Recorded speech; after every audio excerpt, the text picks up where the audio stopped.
जय Hind defence aspirants. जैसा कि आपको पता ही होगा कि यूपीएससी द्वारा आयोजित की जाने वाली एनडीए 2 2024 का एग्जाम 1 सितंबर 2024 को शेड्यूल्ड है और हमें उम्मीद है आपकी प्रिपरेशन बहुत ही जबरदस्त चल रही होगी। एस्पिरेंट्स, अगर एनडीए एग्जाम की प्रिपरेशन में एक फैक्टर जो सबसे बड़ा रोल प्ले करता है तो वह है प्रीवियस ईयर क्वेश्चन पेपर, क्योंकि जैसा कि आपको पता ही होगा यूपीएससी के द्वारा आयोजित किए जाने वाले एनडीए एग्जाम में क्वेश्चन का लेवल काफी एडवांस रहता है, इसलिए हमें उसके डिफिकल्टी लेवल एवं उसके पैटर्न को समझना बहुत जरूरी है। इसी नीड को समझते हुए सेंचुरियन डिफेंस एकेडमी आपके लिए लेकर आ रही है एनडीए मैथ्स एवं जीएटी के लिए previous year question paper solution की सीरीज, जिसमें आपको न सिर्फ एनडीए मैथ्स के लिए बल्कि जीएटी के लिए भी प्रीवियस ईयर क्वेश्चन पेपर का सॉल्यूशन कराया जाएगा एवं उनका डिटेल सॉल्यूशन के पीडीएफ को भी प्रोवाइड कराया जाएगा। तो अगर आप अपने एनडीए एग्जाम के पहले एक परफेक्ट रिवीजन करना चाहते हैं तो आप इस NDA previous year question paper की सीरीज को फॉलो कर सकते हैं और इस रिवीजन सीरीज को फॉलो करके आप अपने एनडीए 2 2024 एग्जाम में निश्चित सफलता प्राप्त कर सकते हैं। इस previous year question paper series का डिटेल्ड सॉल्यूशन के पीडीएफ का लिंक डिस्क्रिप्शन बॉक्स में दिया गया है, जिसको आप डाउनलोड कर सकते हैं। जय हिंद everyone, welcome to Centurion Defence Academy. तो हम लोग अभी तक एनडीए 1 2024 के मैथ्स पेपर को डिस्कस कर रहे थे। अभी तक हमने 80 क्वेश्चन डिस्कस कर लिए हैं, तो अब हम उसी के आगे कंटिन्यू करते हैं। तो ये जैसे हमें क्वेश्चन दिया है, कह रहा consider the following for next 2 item.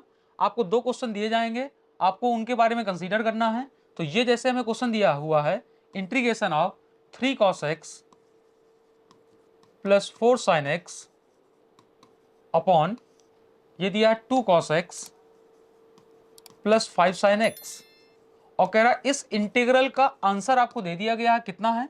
इस इंटीग्रल का आंसर है alpha x upon 29 plus beta upon 29 ln of mod of क्या 2 cos x plus 5 sin x अब प्लस सी। हमें इस इंटीग्रल का आंसर दे दिया गया है। ठीक, चलिए अब हमसे क्या कह रहा है?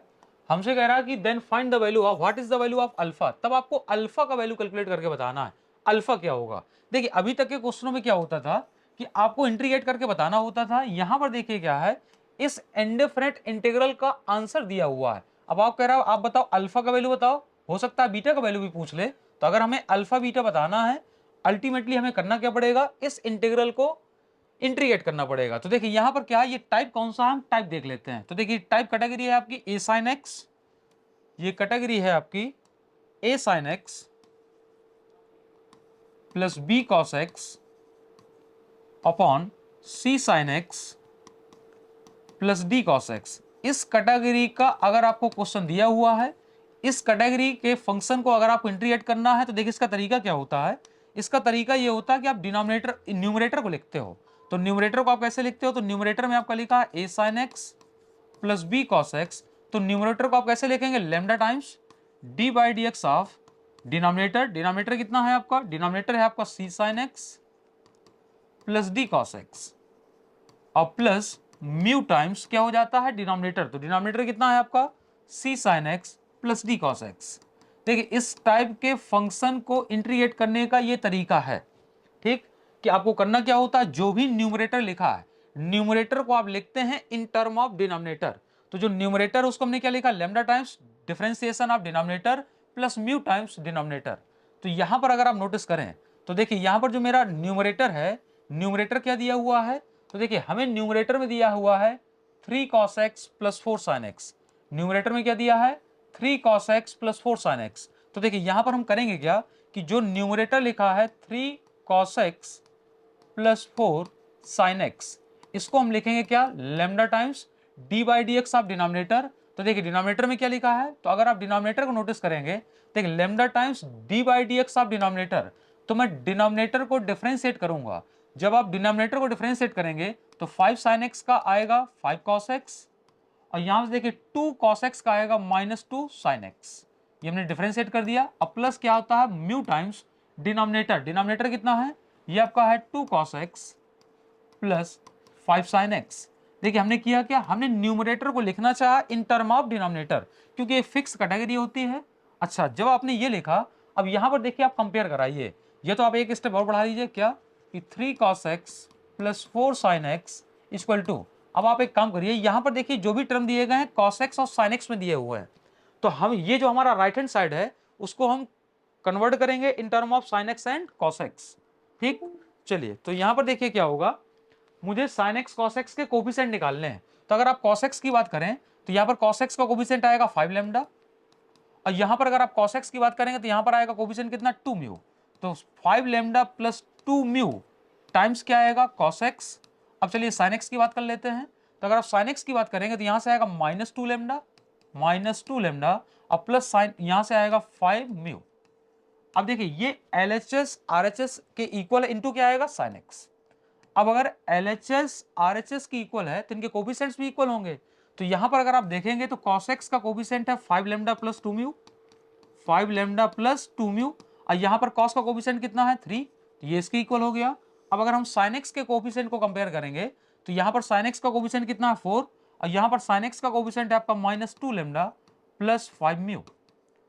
ठीक, तो sin x का कोफिशिएंट यहां पर -2 लैम्डा प्लस 5 म्यू, और यहां पर कितना है 4। तो ये हमें दो इक्वेशन मिली। अब देखिए हमारा टारगेट क्या है, हमें किसी तरीके से लेमडा और म्यू का वैल्यू कैलकुलेट करना है। तो अगर आपको लेमडा और म्यू का वैल्यू कैलकुलेट करना है तो सीधी सी बात, आपको क्या करना पड़ेगा, इन दोनों इक्वेशंस को सॉल्व करना पड़ेगा। जब आप सॉल्व करेंगे तो चलिए एक काम करते हैं, यहाँ पर लेमडा का कोफिशिएंट -2 है और यहाँ पर लेमडा कोफिशिएंट 2 है, तो एक काम कर देते हैं, इस वाली इक्वेशन में 2 से मल्टीप्लाई कर देते हैं, तो ये हो जाएगा 10 lambda plus 4 mu equal to कितना हो जाएगा 6, और इस वाली इक्वेशन में 5 से मल्टीप्लाई कर देंगे तो ये हो जाएगा माइनस का 10 लेमडा और प्लस का 5 जो हो जाएगा 25 म्यू इक्वल टू 5 4 जा 20। तो अब आप देखिए, अब आप ऐड कर दीजिए तो plus 10 lambda minus 10 lambda cancel हो गया, 4 25 ये हो गया 29 म्यू इक्वल टू कितना हो गया 20 और 6 कितना हो गया 26। तो यहाँ से म्यू का वैल्यू हमें मिल गया, म्यू का वैल्यू कितना मिला हमें, म्यू का वैल्यू यहाँ से मिला 26/29, 26/29, ये हमें म्यू का वैल्यू मिल गया। अब आप म्यू का वैल्यू किसी भी एक इक्वेशन में आप रख दीजिए, आपको लेमडा का वैल्यू मिल जाएगा। आपको किसका वैल्यू मिल जाएगा, लेमडा का। तो यहां से अगर आप देखें तो मैं -2 लेमडा को उस तरफ अगर ले जाऊंगा तो प्लस का 2 लेमडा हो जाएगा। अच्छा, यहाँ क्या बचा 5 इंटू म्यू, म्यू का वैल्यू कितना है वो है 26/29, और ये 4 आपके इस तरफ आएगा तो माइनस का हो जाएगा। अच्छा, तो यहाँ 26 गुणे 5 ये हुआ 26 5 130 माइनस 4 गुणे 29, तो 29 इंटू 4 करेंगे तो 29 दूना 58, 58 गुणे तो कितना हुआ 116, अब बटा कितना आया 29 इक्वल टू क्या आ रहा 2 लेमडा। तो अगर मैं लेमडा निकालूंगा तो ये भी क्या आ जाएगा, डिनोमिनेटर में आ जाएगा। तो यहां से देखिए मुझे क्या मिला, लेमडा इक्वल टू मिला। अच्छा, 130 में 116 सब्ट्रैक्ट करेंगे कितना आएगा 14, और 14/2 करेंगे कितना आएगा 7, तो 7/29 आ गया। तो देखिए हमने किया क्या, हमने लेमडा और म्यू का वैल्यू कैलकुलेट कर लिया। लेमडा का वैल्यू कितना आया 7/29, तो देखिए लेमडा का वैल्यू आ गया, म्यू का वैल्यू आ गया। अच्छा, आप लोग सोच रहे होंगे ये क्वेश्चन कैलकुलेटिव हो गया, तो देखिए इसमें एक क्वेश्चन नहीं दिया हुआ है। स्टेटमेंट वाले क्वेश्चन हमेशा क्या आते हैं, तो देखिए अगर यहाँ पर ये क्वेश्चन अगर आपको लेंदी लग रहा है तो इसमें क्वेश्चन कितने हैं, 2, आपको वैल्यू किसका निकालना था, लेमडा और म्यू का। अच्छा, जैसे ही आपने लेमडा और म्यू का वैल्यू कैलकुलेट कर लिया, अब देखिए हमें ये दिया हुआ था, यहाँ पर हमने किया क्या था कि ये जो हमारा न्यूमरेटर था, जो हमारा न्यूमरेटर था, न्यूमरेटर क्या था 3 cos x plus 4 sin x, इस न्यूमरेटर को हमने क्या लिखा था लेमडा टाइम्स, तो लेमडा कितना है, लेमडा है 7/29, लेमडा टाइम्स क्या लिखा था डिफरेंशिएशन ऑफ डिनोमिनेटर। तो अब जब आपने इसको डिफरेंशिएट किया था तो यहां से आया था 5 sin x का 5 cos x, और प्लस के 2 cos x का आया था -2 sin x, तो lambda times d/dx of denominator plus क्या आया था म्यू टाइम्स, तो म्यू का मतलब 26/29, तो म्यू टाइम्स क्या आया था डिनोमिनेटर, डिनोमिनेटर कितना है, डिनोमिनेटर है आपका 2 cos x plus 5 sin x। देखिए कैटेगरी हमारी यही थी, हमने किया क्या था कि अगर हमें कभी भी इस कैटेगरी का क्वेश्चन दिया हुआ है a sin x plus b cos x upon c sin x plus d cos x, अगर हमें इस कैटेगरी के क्वेश्चन को या फंक्शन को इंटीग्रेट करना है तो यहां पर तरीका क्या होता है कि जो आपका न्यूमरेटर लिखा हुआ है, जो आपका न्यूमरेटर है, न्यूमरेटर को आप लिखते हैं lambda times d/dx of denominator, denominator means कितना c sin x plus d cos x अब plus mu times denominator, denominator क्या है आपका c sin x plus d cos x। ठीक, और यहां से आपको करना क्या होता है, लेमडा और म्यू का वैल्यू कैलकुलेट करना होता है। तो यहां से देखिए मैंने किया क्या, मेरा जो न्यूमरेटर था, न्यूमरेटर को मैंने क्या लिखा, लेमडा टाइम्स, तो लेमडा का वैल्यू मैं निकाल चुका हूं, lambda times differentiation of denominator. तो अगर आप डिनोमिनेटर को डिफरेंशिएट करेंगे तो 5 sin x का 5 cos x और 2 cos x का -2 sin x plus mu times, mu का वैल्यू भी हम निकाल चुके हैं, तो म्यू टाइम्स डिनोमिनेटर, बस ऐसे लिख दिया, ये तरीका था। अब जैसे आपने लिखा, देखिए इसमें सिर्फ हल्का सा आपको दो इक्वेशन को सॉल्व करना होता है, लेमडा म्यू निकल आता है। अब जैसे आपने ये लिखा, मतलब आप इसकी जगह ये लिख सकते हैं। तो देखिए अब हम इसको इंटीग्रेट करते हैं, तो जो हमें फंक्शन दिया था, आइए इस फंक्शन को इंटीग्रेट करते हैं। तो फंक्शन क्या दिया था, ये था function 3 cos x plus 4 sin x। अच्छा बताइए 3 cos x plus 4 sin x की जगह हम क्या लिखेंगे, 7/29, और क्या है 5 cos x minus 2 sin x, ठीक, और क्या है प्लस का 26/29 और 2 cos x plus 5 sin x। हमने क्या किया, जो न्यूमरेटर था, न्यूमरेटर की जगह हमने लिख दिया अपॉन, अच्छा डिनोमिनेटर में क्या लिखा है, डिनोमिनेटर में आपका लिखा है 2 cos x plus 5 sin x, ये हमने लिखा, इनटू क्या आ गया dx। अब आप एक काम करिए, बस आपको सिंपली अलग अलग डिवाइड करा देना है। जैसे आप अलग अलग डिवाइड कराएंगे तो देखिए ये 7/29 आपका कांस्टेंट है, ये बाहर आ जाएगा। अब जब आप डिवाइड कराएंगे तो अगर आप नोटिस करें तो यहाँ ऊपर आया 5 cos x minus 2 sin x, और डिनोमिनेटर में क्या आएगा, तो जब आप डिवाइड करा रहे हैं तो यहाँ डिनोमिनेटर में आएगा कितना, ये लिखा हुआ है 2 cos x plus 5 sin x, ठीक, dx प्लस, अब दिस अपॉन दिस करेंगे तो ये जब आप करेंगे तो ये कांस्टेंट वैल्यू है, ये फिर से आपका बाहर आ जाएगा, तो 26/29 बाहर आ गया। न्यूमरेटर में क्या लिखा है, ये लिखा 2 cos x plus 5 sin x upon, अच्छा डिनोमिनेटर में क्या लिखा है 2 cos x plus 5 sin x। बस केवल इक्वेशन को सॉल्व करना था, बाकी क्वेश्चन में कुछ नहीं। अगर आप नोटिस करें तो ये चीज सेम लिखी हुई है, ये कैंसिल हो गया। अच्छा जब ये कैंसिल हो गया तो 26/29 ये कैंसिल हो गया, कितना आया 1, 1 का इंटीग्रेशन कितना होगा x।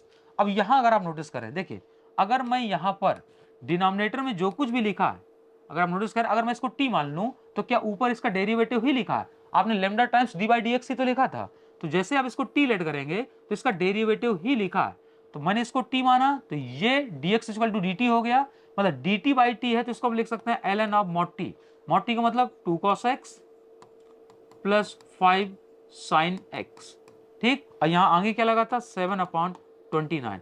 चूंकि आपका इंडेफिनिट इंटीग्रल है तो आपको c जरूर आएगा, तो यहां से इस इंटीग्रेशन का आंसर आया कितना 7/29 ln of mod of 2 cos x plus 5 sin x plus 26/29 into x plus c।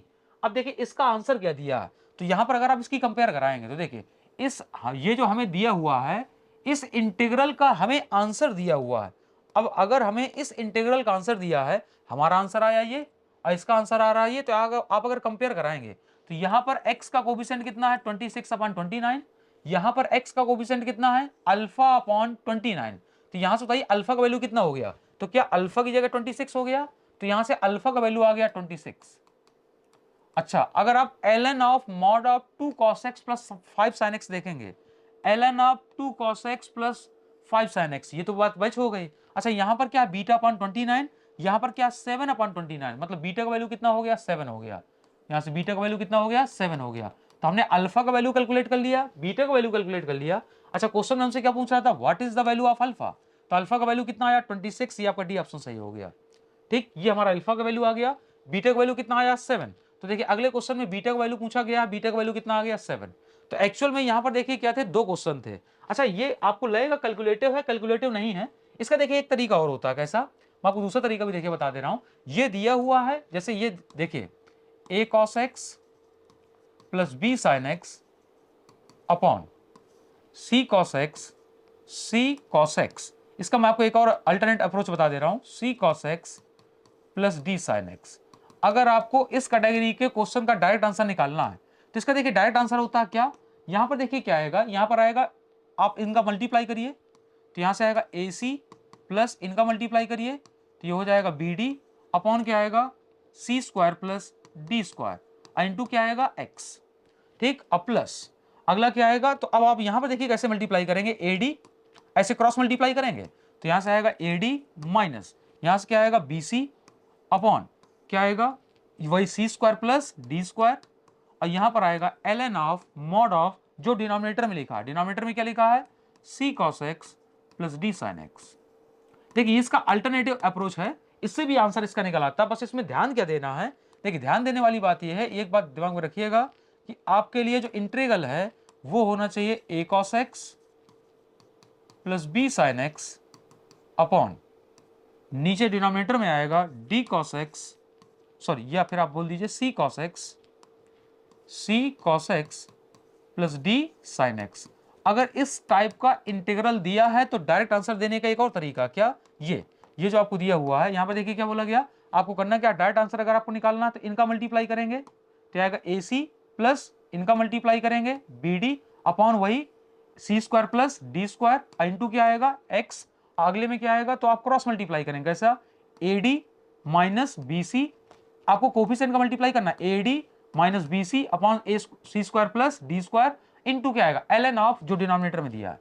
ठीक, तो अगर आप इसके हिसाब से चलें तो देखिए यहां पर a का वैल्यू कितना है, यहां पर अगर आप देखेंगे 3 cos x, मैं अगर यहां लिखना चाहूं तो चलिए मैं क्वेश्चन लिख दे रहा हूं, क्वेश्चन हमारा 3 cos x plus 4 sin x upon यहां क्या लिखा 2 cos x plus 5 sin x। हमें इसका देखिए इंटीग्रल का आंसर निकालना है। आप एक बात बताइए x के साथ क्या आएगा, तो देखिए x के साथ आएगा, मैं यहां पर अगर लिखूं तो देखिए मेरे पास यहां पर आएगा x के साथ क्या आएगा, तो x के साथ आएगा ऊपर क्या आएगा, इन दोनों को मल्टीप्लाई करेंगे तो 3 दूना 6 प्लस 5 को 20 बटा under root a square plus B square, तो 2 का स्क्वायर 4, 5 का स्क्वायर 25, 25 प्लस 4 कितना हो गया 29।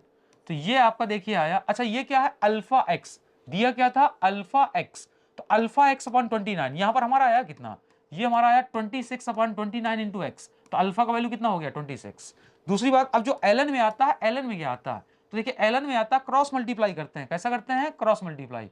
अगर आप क्रॉस मल्टीप्लाई करेंगे तो देखिए यहां से आएगा 5 गुणे 3 15 माइनस 2 गुणे 4 8 बटा under root a square by b square, दिए तो 29 ही आएगा, और यहां पर आ जाता है l n of mod of denominator, तो 2 cos x plus 5 sin x। तो अगर आप इसके हिसाब से चलेंगे तो यहां पर बताइए यहां पर ये जो वैल्यू आएगी ये क्या है, ये है आपका बीटा, तो बीटा की वैल्यू कितनी आई 15 में से 8 गया कितना आया 7, 7 बटा 29, तो यहां देखिए बीटा बटा 29 लिखा है तो बीटा का वैल्यू कितना हो गया 7, तो बीटा का वैल्यू 7 और अल्फा का वैल्यू कितना हो गया 26। तो आप अल्टरनेटिव अप्रोच भी अपना सकते थे, मतलब आप दोनों से जा सकते हैं। ठीक, उम्मीद है क्वेश्चन आपको क्लियर हो गया होगा। बाकी देखिए मैं क्या कर रहा हूं, अगर आप अल्टरनेट अप्रोच नहीं भी अपनाते हैं तो इस क्वेश्चन में इतना ज्यादा है नहीं, आपको क्या करना है जो न्यूमरेटर लिखा होता है, न्यूमरेटर को हम लिखते हैं इन टर्म ऑफ डिनोमिनेटर, कैसे numerator equal to lambda times differentiation of denominator plus mu times denominator. जब आप ऐसा करेंगे फिर आप sin x cos x के कोफिशिएंट्स को मर्ज करेंगे, फिर आपको दो left hand right hand side मिल जाएगा, तो आप कंपेयर करा लेंगे, जैसे आप कंपेयर कराएंगे आपको आंसर मिल जाएगा। खैर अब देखिए ये क्वेश्चन है, कह रहा consider the following for next 2 item, फिर से देखिए स्टेटमेंट वाला क्वेश्चन है, आपको कह रहा है 2 क्वेश्चनों के लिए इसका आंसर देना है। हमें fx दिया हुआ है, fx दिया है fx equal to x upon fx दिया है x अपॉन ln x। ठीक, अच्छा एक चीज और बोली गई जहां पर कह रहा where x is greater than 1, यहां पर कह रहा जो x है वो ग्रेटर देन 1 है। अच्छा वैसे भी आप जानते हैं लॉगरिथमिक फंक्शन कब डिफाइंड होता है, लॉगरिथमिक फंक्शन डिफाइंड होता है पॉजिटिव x के लिए। ठीक, तो आपका x पॉजिटिव तो होना ही चाहिए था। दूसरी बात आपका x 1 नहीं हो सकता, क्योंकि अगर आपने x को 1 ले लिया तो ln 1 क्या होता है 0, तो x इक्वल टू 1 के लिए डिनोमिनेटर क्या हो जाएगा, डिनोमिनेटर 0 हो जाएगा, तो पूरा फंक्शन अनडिफाइंड हो जाएगा। हालांकि हम उन चीजों में नहीं जा रहे हैं, हमें फंक्शन दिया हुआ है। अब देखिए फंक्शन के बाद फंक्शन तो हमें दे दिया गया, अब बोला क्या गया है, क्या पूछा गया ये देखते हैं। तो देखिए पहले वाले स्टेटमेंट में क्या कह रहा, fx is increasing in the interval e to infinity. आपसे कह रहा ये जो fx फंक्शन है कह रहा वो इस इंटरवल में इंक्रीजिंग है। आप एक बात बताइए आपको कैसे पता चलेगा कोई फंक्शन कौन से इंटरवल में इंक्रीजिंग है और कौन से इंटरवल में डिक्रीजिंग है। तो देखिए आप जानते हैं कि कोई फंक्शन उसी इंटरवल में इंक्रीजिंग होगा जिस इंटरवल में उस फंक्शन का डेरिवेटिव पॉजिटिव आएगा, और जिस इंटरवल में फंक्शन का डेरिवेटिव नेगेटिव होगा उस पूरे इंटरवल में फंक्शन क्या होगा डिक्रीजिंग होगा। तो किसी इंटरवल पर फंक्शन को इंक्रीजिंग होने के लिए उस इंटरवल पर उसका डेरिवेटिव पॉजिटिव आना जरूरी है। तो देखिए आप इंक्रीजिंग डिक्रीजिंग आप चेक कैसे करते हैं, तो अगर आप चाहे आपको इंक्रीजिंग चेक करना हो चाहे आपको डिक्रीजिंग चेक करना हो, दोनों ही केस में पहले आप क्या निकालेंगे डेरिवेटिव, क्योंकि फंक्शन इंक्रीजिंग है या डिक्रीजिंग है कौन बताता है डेरिवेटिव। तो आइए हम इसका डेरिवेटिव निकालते हैं। अच्छा जब मैं इसका डेरिवेटिव निकालूंगा तो आप न्यूमरेटर अपॉन डिनोमिनेटर लगाएंगे, तो ये क्या होता है denominator into differentiation of numerator, तो x का डेरिवेटिव 1, ठीक, माइनस न्यूमरेटर कितना है x into differentiation of denominator, तो ln x का डेरिवेटिव 1 अपॉन x अपॉन क्या हो जाता है डिनोमिनेटर का स्क्वायर, ये मैंने सिंपली फार्मूला लगाया है। अब आप अगर देखें एक्स एक्स कैंसिल हो गया, अच्छा 1 से मल्टीप्लाई करेंगे कोई फर्क नहीं पड़ेगा, तो यहां जो मेरा एफ डैश एक्स आया वो कितना आया, एल एन एक्स माइनस यहाँ कितना बचा 1 अपॉन क्या आया, एल एन एक्स का होल स्क्वायर। अच्छा ये मेरा डेरिवेटिव आया, क्या आया डेरिवेटिव, डेरिवेटिव आया है कितना आया, l n x minus 1 upon l n x का स्क्वायर। ठीक, अब हमसे क्या कह रहा था, हमसे कह रहा आपको देखिए स्टेटमेंट दिए गए, स्टेटमेंट कैसे दिए हैं, कह रहा ये बताइए ये फंक्शन इस इंटरवल में इंक्रीजिंग है या नहीं है, या फिर ये फंक्शन यही एफ एक्स फंक्शन इस इंटरवल में क्या कर रहा है, डिक्रीजिंग है या नहीं है। मतलब आपको इस फंक्शन के लिए इंक्रीजिंग डिक्रीजिंग बताना है कि ये फंक्शन एफ एक्स किस इंटरवल पे इंक्रीज करेगा, किस इंटरवल पे डिक्रीज करेगा। तो देखिए आप जानते हैं कोई फंक्शन उसी इंटरवल पे इंक्रीज करेगा जिस इंटरवल पे उसका डेरिवेटिव पॉजिटिव आएगा। ठीक, तो चलिए मैं यहां लिख दे रहा हूं क्या, for f x to be increasing. अच्छा एफ एक्स को इंक्रीजिंग होने के लिए क्या जरूरी है, f dash x must be greater than 0। F x increasing तभी होगा जब उसका डेरिवेटिव क्या होगा, पॉजिटिव होगा। अच्छा एफ एक्स कहां पर इंक्रीजिंग होगा, तो एफ एक्स उसी इंटरवल पे इंक्रीजिंग होगा जिस इंटरवल पे उसका डेरिवेटिव पॉजिटिव आएगा। तो मैंने इसका डेरिवेटिव निकाला, पॉजिटिव कर दिया। यहां से बताइए डेरिवेटिव कितना आया है, l n x minus 1 upon l n x का स्क्वायर। ठीक, ये कैसा होना चाहिए, पॉजिटिव। अब आप एक बात समझिए, देखिए ये न्यूमरेटर अपॉन डिनोमिनेटर है। आप एक बात देखिए, जानते हैं क्या कि x का वैल्यू क्या लेना है आपको, 1 से ग्रेटर। अच्छा जब आप x का वैल्यू 1 से ग्रेटर लेंगे, ln 1 का वैल्यू होता है 0। अगर आपका x 1 से बड़ा है तो ln की वैल्यू 1 से ग्रेटर आर्गूमेंट के लिए कैसी आएगी, पॉजिटिव। अब मैं वैसे भी एक बात बताऊं, आपका ln x पॉजिटिव आए चाहे नेगेटिव आए, आप कर क्या रहे हो, स्क्वायर। जब आप स्क्वायर कर रहे हो इसका मतलब डिनोमिनेटर का वैल्यू तो हमेशा पॉजिटिव आएगा। अच्छा डिनोमिनेटर पॉजिटिव है, आप एक बात बताइए, अगर आपसे कोई कह दिया जाए कि a by B greater than 0 है, तो ये कब पॉसिबल है, तो ये तो तभी पॉसिबल है जब दोनों सेम साइन के हों, मतलब या तो दोनों पॉजिटिव हों या दोनों निगेटिव हों। लेकिन यहां पर मुझे क्या मिल रहा है कि मेरा जो डिनोमिनेटर है वो कैसा है, पॉजिटिव। अब एक बात बताइए, अगर a बाई बी मुझे ग्रेटर देन 0 चाहिए और उसमें डिनोमिनेटर पॉजिटिव, इसका मतलब सीधी सी बात है कि जो मेरा न्यूमरेटर होगा वो भी कैसा होना चाहिए, पॉजिटिव। तो यहां से देखिए एल एन एक्स क्या आया, तो l n x greater than 1 आया। अच्छा तो यहां पर देखिए एल एन एक्स का मतलब क्या होता है, एल एन एक्स का मतलब होता है, एल एन एक्स होता है नेचुरल लॉग। नेचुरल लॉग का मतलब ऐसा लॉग जिसका बेस क्या होता है, ई। तो मैं यहां पर एल एन एक्स को लिख सकता हूं log x to the base e. अब ग्रेटर देन, अच्छा 1 को आप लिख सकते हो लॉग ई बेस ई। अब देखिए आप लॉग में प्रॉपर्टी जानते हो, क्योंकि यहां पर लॉग का बेस 1 से ग्रेटर है। अच्छा अगर लॉग का बेस 1 से ग्रेटर है तो इनइक्वालिटी में कोई चेंज नहीं आता, मतलब जैसी है वैसी रहेगी। तो यहां से सीधे सीधे x ग्रेटर देन क्या हो जाएगा, ई। इसका मतलब जब आपका x ई से ग्रेटर होगा तो ये एफ एक्स फंक्शन क्या करेगा, इंक्रीजिंग होगा, मतलब इंक्रीज करेगा। तो इसका मतलब पहला स्टेटमेंट क्या है आपका, सही है कि f x is increasing in the interval e to infinity. जब आपका x ई से ग्रेटर होगा, मतलब ई से इन्फिनिटी के बीच में होगा, तो ये एफ एक्स फंक्शन क्या करेगा, इंक्रीज करेगा। अच्छा इसी में अब एक बात बताइए, दूसरे में क्या पूछा गया है, ये फंक्शन डिक्रीजिंग होगा, कहां पर होगा ये बताइए। तो मैं देखिए फिर लिख रहा हूं क्या, for f x to be, ये आपको नहीं देखे लिखना होता, हम समझाने के लिए लिख रहे हैं। तो for f x to be decreasing, f x को डिक्रीज करने के लिए आप एक बात बताइए, एफ एक्स कब डिक्रीजिंग होगा, एफ एक्स तो उसी इंटरवल में डिक्रीज करेगा जिस इंटरवल पे उसका डेरिवेटिव कैसा आएगा, निगेटिव। तो मैंने इसका डेरिवेटिव निकाला। अब फंक्शन को डिक्रीजिंग होने के लिए उसका डेरिवेटिव क्या करेंगे, लेस देन 0। इसका डेरिवेटिव क्या आया, इसका डेरिवेटिव आया ln x minus 1 upon ln x का स्क्वायर, और ये कैसा होना चाहिए, लेस देन 0। अब देखिए आप जानते हैं कि a बाई बी अगर लेस देन 0 है तो numerator upon denominator less than 0 कब होगा, जब दोनों कैसे होंगे, अपोजिट साइन के। लेकिन आप डिनोमिनेटर के बारे में जानते हो ये कैसा है, पॉजिटिव। अब अगर डिनोमिनेटर पॉजिटिव है तो इस पूरे एक्सप्रेशन को निगेटिव होने के लिए न्यूमरेटर आपका कैसा होना चाहिए, न्यूमरेटर निगेटिव होना चाहिए। अब हम 1 को वहां ट्रांसफर कर देंगे तो यहां से आएगा ln x लेस देन 1। तो ये मुझे कितना मिला, अच्छा ln x का मतलब log x to the base e, natural log को बोलते हैं हम ln x। अच्छा यहाँ पे देखिए 1 को लिख सकते हैं log ई बेस ई। तो यहां से देखिए क्या मिला, x लेस देन ई मिला। अच्छा आपको x ई से छोटा तो लेना है, लेकिन एक चीज आपको और गिवन है क्या, कि आपका x कैसा है, 1 से ग्रेटर है। तो देखिए एफ एक्स को डिक्रीज करने के लिए या एफ एक्स को डिक्रीजिंग होने के लिए x लेस देन ई आना चाहिए। अब क्वेश्चन में हमें गिवन है कि x हमारा 1 से ग्रेटर भी होना चाहिए। आप बताइए ये 1 है ये e है, ठीक। आपका x e से लेसर होना चाहिए और क्वेश्चन में गिवन है कि x 1 से ग्रेटर होना चाहिए। इसका मतलब इंटरसेक्शन पार्ट क्या होगा, तो इंटरसेक्शन पार्ट होगा 1 टू e। तो जब कह रहा x आपका इस इंटरवल में होगा तो यही एफ एक्स क्या करेगा, डिक्रीज करेगा।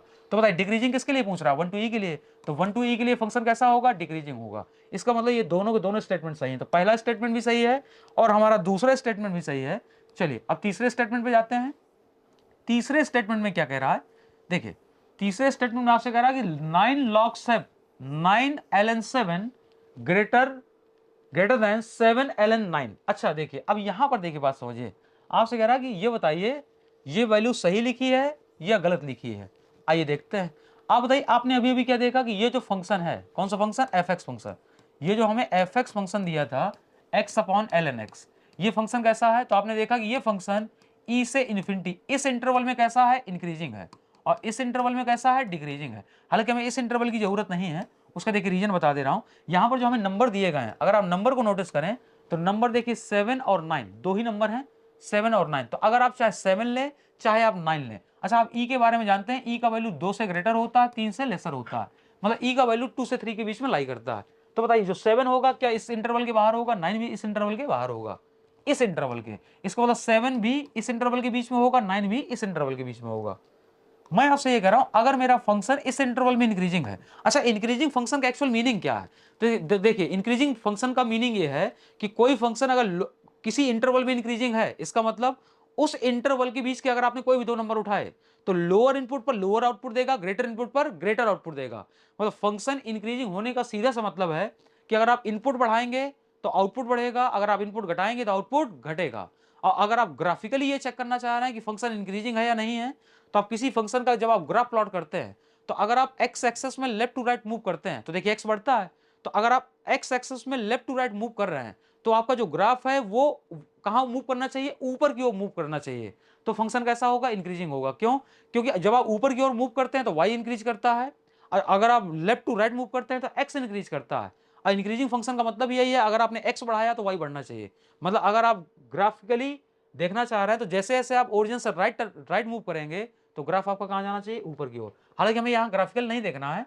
देखिए सीधा सा मतलब है इंक्रीजिंग का मतलब, अगर कोई फंक्शन किसी इंटरवल पे इंक्रीजिंग है, इसका मतलब उस इंटरवल के हर एक पॉइंट पर लोअर इनपुट पर लोअर आउटपुट देगा, ग्रेटर इनपुट पर ग्रेटर आउटपुट देगा। अब ये मेरा फंक्शन इस इंटरवल पे इंक्रीजिंग है। अगर ये फंक्शन इस इंटरवल पे इंक्रीजिंग है, इसका मतलब इस इंटरवल के बीच के अगर मैंने दो नंबर उठाए, इस इंटरवल के बीच के अगर मैंने दो नंबर उठाए 9 और 7, तो बताइए यहां पर इनपुट कौन बड़ा है, 9 बड़ा है। अच्छा, अगर 9 बड़ा है 7 से, चूंकि फंक्शन इस इंटरवल में इंक्रीजिंग है, इसका मतलब f9 की वैल्यू देखिए ग्रेटर इनपुट पर ग्रेटर आउटपुट देगा, लोअर इनपुट पर लोअर आउटपुट देगा। क्यों? क्योंकि फंक्शन इंक्रीजिंग है। अच्छा, f ऑफ 9 निकालिए। अगर आप f ऑफ 9 निकालेंगे, फंक्शन ये है, f ऑफ 9 निकालेंगे तो क्या आएगा, 9 अपॉन ln 9। अच्छा, ये ग्रेटर आएगा। f ऑफ 7 क्या आएगा, तो 7 अपॉन ln 7। अब देखिए ln 9 का वैल्यू भी पॉजिटिव होता है, ln 7 का वैल्यू भी पॉजिटिव होता है।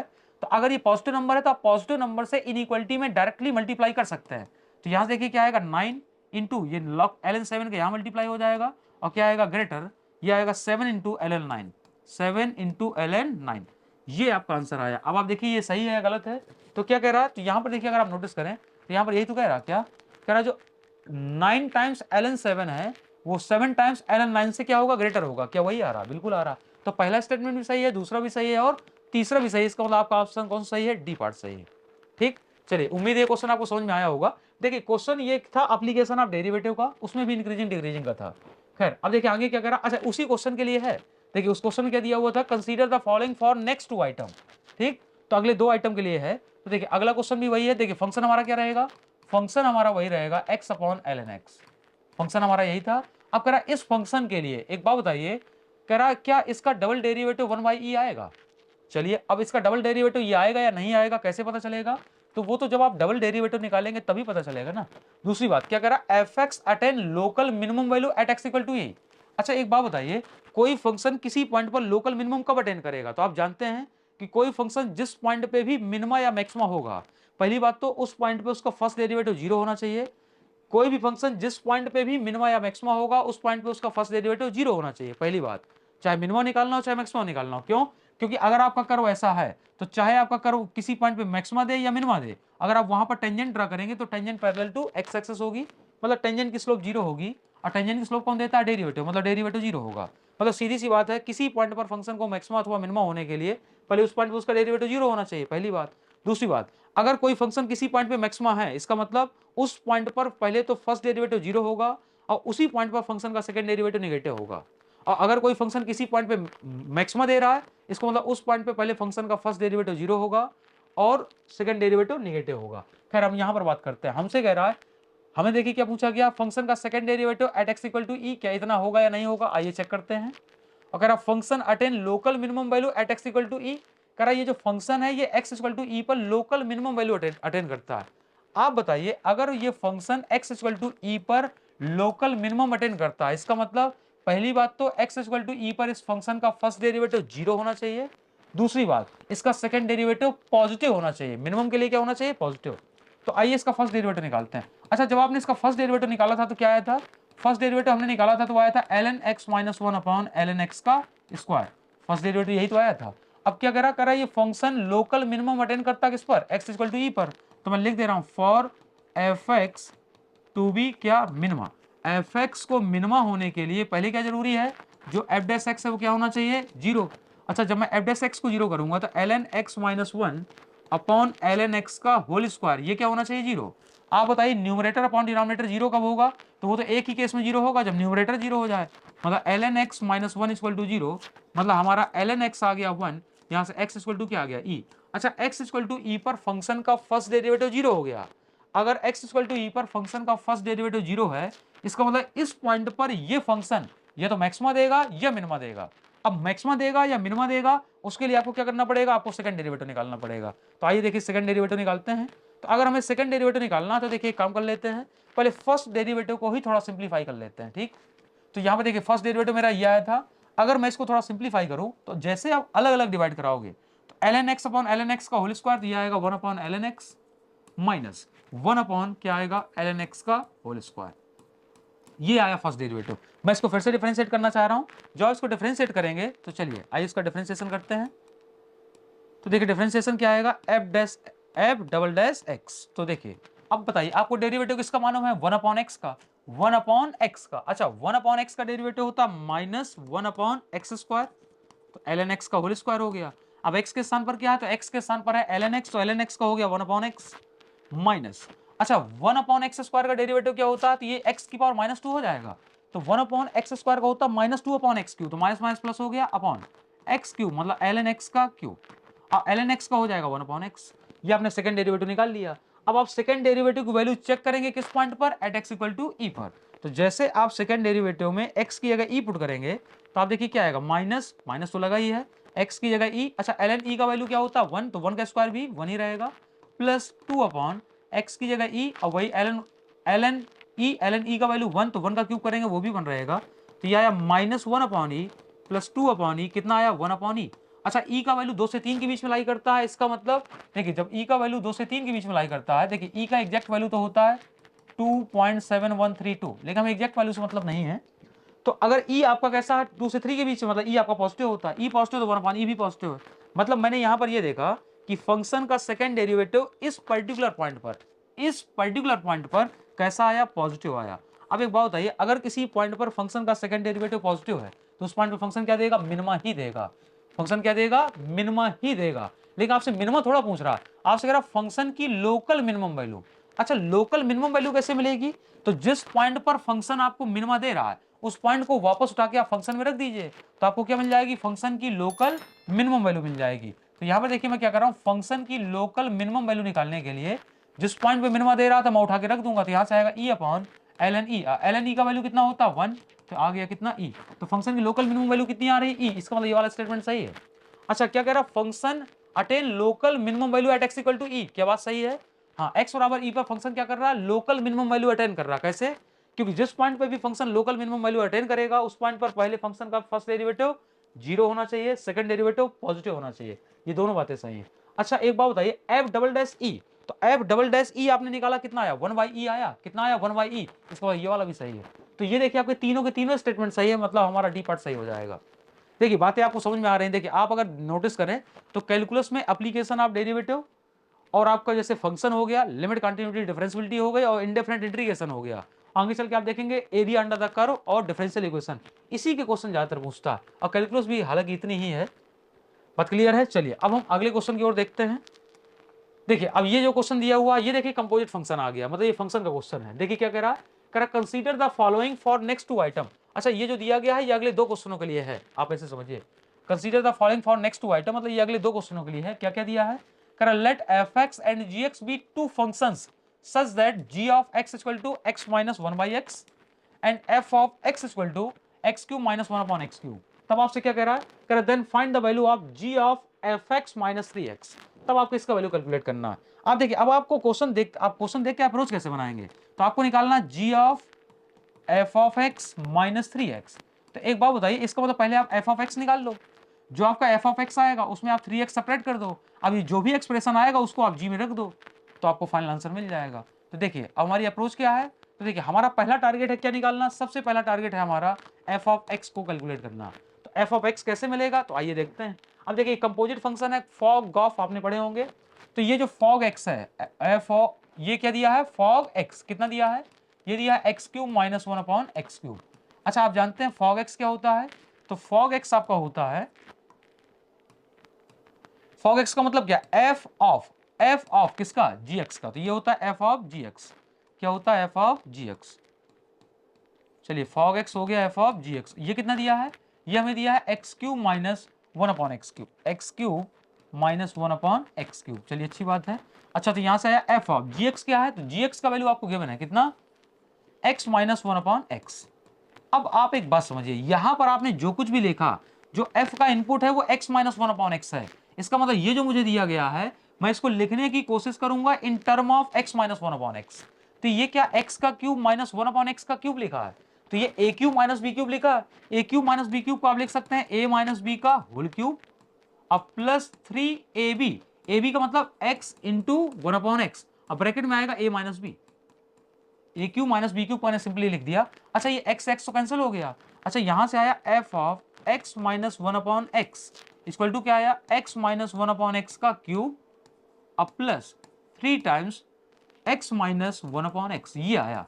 अब आप एक बात समझिए, अगर मैं इसको थोड़ी देर के लिए मान लीजिए y मान लूं, आप y मान लीजिए या कैपिटल x मान लीजिए, अगर मैंने इसको थोड़ी देर के लिए कैपिटल x माना, तो ये क्या लिखा है, ये कैपिटल x का क्यूब ही तो लिखा है, प्लस 3 टाइम्स ये भी क्या लिखा है, कैपिटल x ही लिखा है।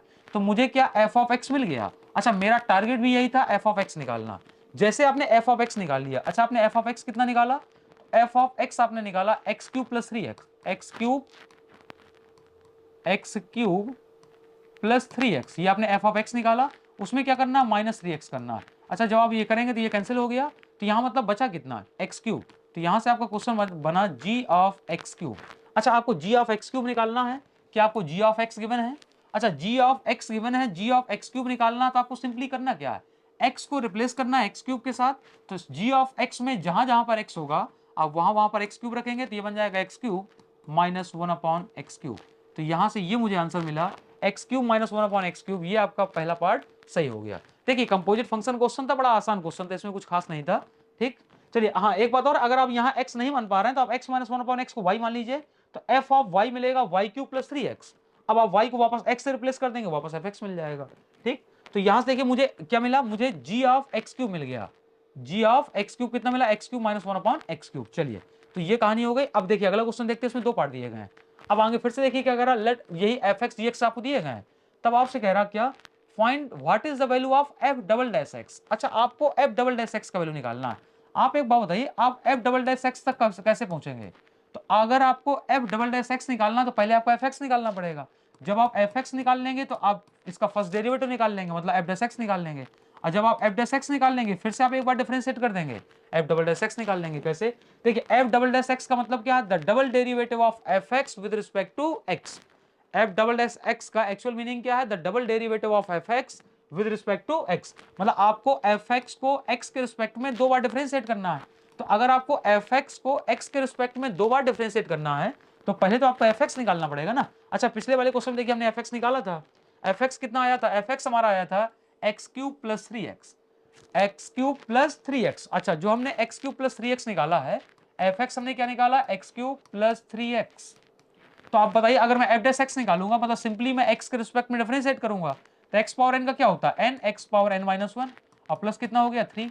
अब अगर मैं फिर से देखिए, अब मुझे क्या निकालना है, एफ डबल डैश एक्स, तो मैं एफ डैश एक्स को फिर से डिफरेंशिएट कर दूंगा, तो एक्स 3x स्क्वायर का 6x हो जाएगा, ये 3 कांस्टेंट इसका 0 हो जाएगा। तो यहां से सिंपली मेरा आंसर कितना आ गया 6x, मतलब आपका डी पार्ट सही हो गया।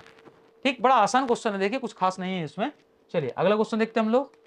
अगले क्वेश्चन में क्या है, देखिए ये फिर से देखिए कह रहा consider the following for next 2 item. अच्छा ये जो दिया गया फिर से अगले दो क्वेश्चनों के लिए है। ठीक, अच्छा दिया क्या क्या गया है, हमें एफ ऑफ एक्स गिवन है, हमें जी ऑफ एक्स गिवन है, और एक चीज क्या कह रहा, हमें एच ऑफ एक्स भी गिवन है। जो एच ऑफ एक्स है वो रैशनल फंक्शन है। एच ऑफ एक्स क्या है? एफ एक्स अपॉन जी एक्स। चलिए अच्छी बात है। तो हमसे पूछा क्या कह रहा है, कंसीडर द फॉलोइंग स्टेटमेंट। तब ये आपको स्टेटमेंट दिए गए हैं, अब आपको बताना इनमें से कौन सा स्टेटमेंट सही है, कौन सा स्टेटमेंट गलत है। ठीक, तो देखिए स्टेटमेंट में क्या कह रहा है F x is differentiable for all negative x.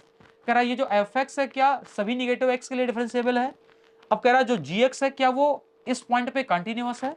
आगे में क्या कह रहा है, the derivative of g x at x equal to. देखिए स्टेटमेंट वाले क्वेश्चनों की यही खासियत होती है कि एक क्वेश्चन में आपसे तीन तीन चीजें पूछ लेगा। अगर आप इस क्वेश्चन में देखिए नोटिस करें तो आपसे कंटिन्यूटी भी पूछी गई, डिफरेंशियबिलिटी भी पूछी गई और डेरिवेटिव भी पूछ लिया गया। हालांकि डिफरेंशियबिलिटी डेरिवेटिव दोनों बातें सेम है। ठीक है, मतलब एक ही क्वेश्चन में वो आपसे कंटिन्यूटी भी पूछ रहा है, उसी क्वेश्चन में आपसे डिफरेंशियबिलिटी भी पूछ रहा है। चलिए अब देखिए कोई फंक्शन किसी पॉइंट पे कंटिन्यूअस होता है या नहीं होता, ये सब बातें बाद में करेंगे, पहले हम इसको थोड़ा सॉल्व करते हैं। हमसे किसके किसके बारे में पूछ रहा है, हमसे पूछ रहा है एफ एक्स के बारे में और जी एक्स के बारे में। चलिए एफ एक्स के बारे में थोड़ा देखते हैं। एफ एक्स क्या दिया हुआ है, एफ एक्स हमें दिया है modulus x plus one. F x हमें क्या दिया है, मॉडुलस एक्स प्लस वन। अब एक बात बताइए पहले वाले स्टेटमेंट में क्या कह रहा है, पहले वाले स्टेटमेंट में हमसे कह रहा है कि ये जो एफ एक्स है, F x is differentiable for all negative x. कह रहा है ये जो एफ एक्स है कह रहा है ये सभी नेगेटिव एक्स के लिए डिफरेंशिएबल है। अच्छा बताइए कोई फंक्शन किसी पॉइंट पे डिफरेंशिएबल होगा या नहीं होगा, कैसे पता चलेगा? तो आइए देखिए पता करते हैं। तो देखिए इस क्वेश्चन देखिए करने के तरीके कई हैं। कैसे तरीके कई हैं मैं आपको देखिए बता दे रहा हूं। मॉडुलस फंक्शन, पहली बात एक बात दिमाग में रखिएगा, जो मॉडुलस फंक्शन होता है, मॉडुलस फंक्शन केवल उसी पॉइंट पे नॉन डिफरेंशिएबल होता है जिस पॉइंट पर मॉड के अंदर जीरो होता है। मॉडुलस फंक्शन जिस पॉइंट पर मॉड के अंदर जीरो होगा वहां पर फंक्शन कैसा होगा, नॉन डिफरेंशिएबल होगा। मैं क्या बोल रहा हूं, जैसे f x equal to modulus x है, तो ये मॉडुलस फंक्शन जिस पॉइंट पर भी मॉड के अंदर जीरो करेगा उस पॉइंट पे क्या होगा, नॉन डिफरेंशिएबल होगा। जैसे बताइए मॉड के अंदर कहां जीरो हो रहा है, जीरो पर, तो ये जो f x equal to mod x है ये सिर्फ जीरो पर नॉन डिफरेंशिएबल होगा, बाकी हर जगह डिफरेंशिएबल होगा। बाकी अगर आप ग्राफिकली चेक करना चाह रहे हैं तो देखिए आप ग्राफिकली कैसे चेक करते हैं, अगर किसी फंक्शन का ग्राफ बनाते समय जिस पॉइंट पे भी फंक्शन शार्प एज बनाएगा, जिस पॉइंट पर भी फंक्शन का ग्राफ शार्प एज या शार्प कॉर्नर बनाएगा वहां पर फंक्शन कैसा होगा, नॉन डिफरेंशिएबल होगा। मतलब मैं अगर आपसे बोलूं कि f x equal to modulus of x plus two है, तो आप एक बताइए ये फंक्शन कौन से पॉइंट पे नॉन डिफरेंशिएबल होगा, x equal to minus two पर। हाँ माइनस टू को छोड़कर बाकी हर एक पॉइंट पे कैसा होगा, डिफरेंशिएबल होगा। तो मॉडुलस वाले फंक्शन तो देखिए बिल्कुल आसान होते हैं। मॉडुलस वाले फंक्शन में आपको दिमाग नहीं लगाना। मॉडुलस फंक्शन जिस पॉइंट पे भी जीरो होगा, मॉड के अंदर जीरो होगा, उस पॉइंट पे नॉन डिफरेंशिएबल होगा। अगर आप यहां पर नोटिस करें हमसे क्या कह रहा है F x is differentiable for all negative x. कह रहा जो एफ एक्स है वो सभी नेगेटिव एक्स के लिए डिफरेंशिएबल है। आप बताइए मेरा एफ एक्स ये है, आप बताइए एफ एक्स में दिक्कत कहां हो रही है, मॉडुलस वाला क्वेश्चन है, तो आप जानते हैं कि ये जो फंक्शन है ये केवल जीरो पे नॉन डिफरेंशिएबल होगा, बाकी जीरो को छोड़कर हर एक पॉजिटिव एक्स के लिए और हर एक निगेटिव एक्स के लिए कैसा होगा, डिफरेंशिएबल होगा। इसका मतलब ये वाला मेरा ऑप्शन क्या है, ये वाला जो मेरा स्टेटमेंट है वो सही है।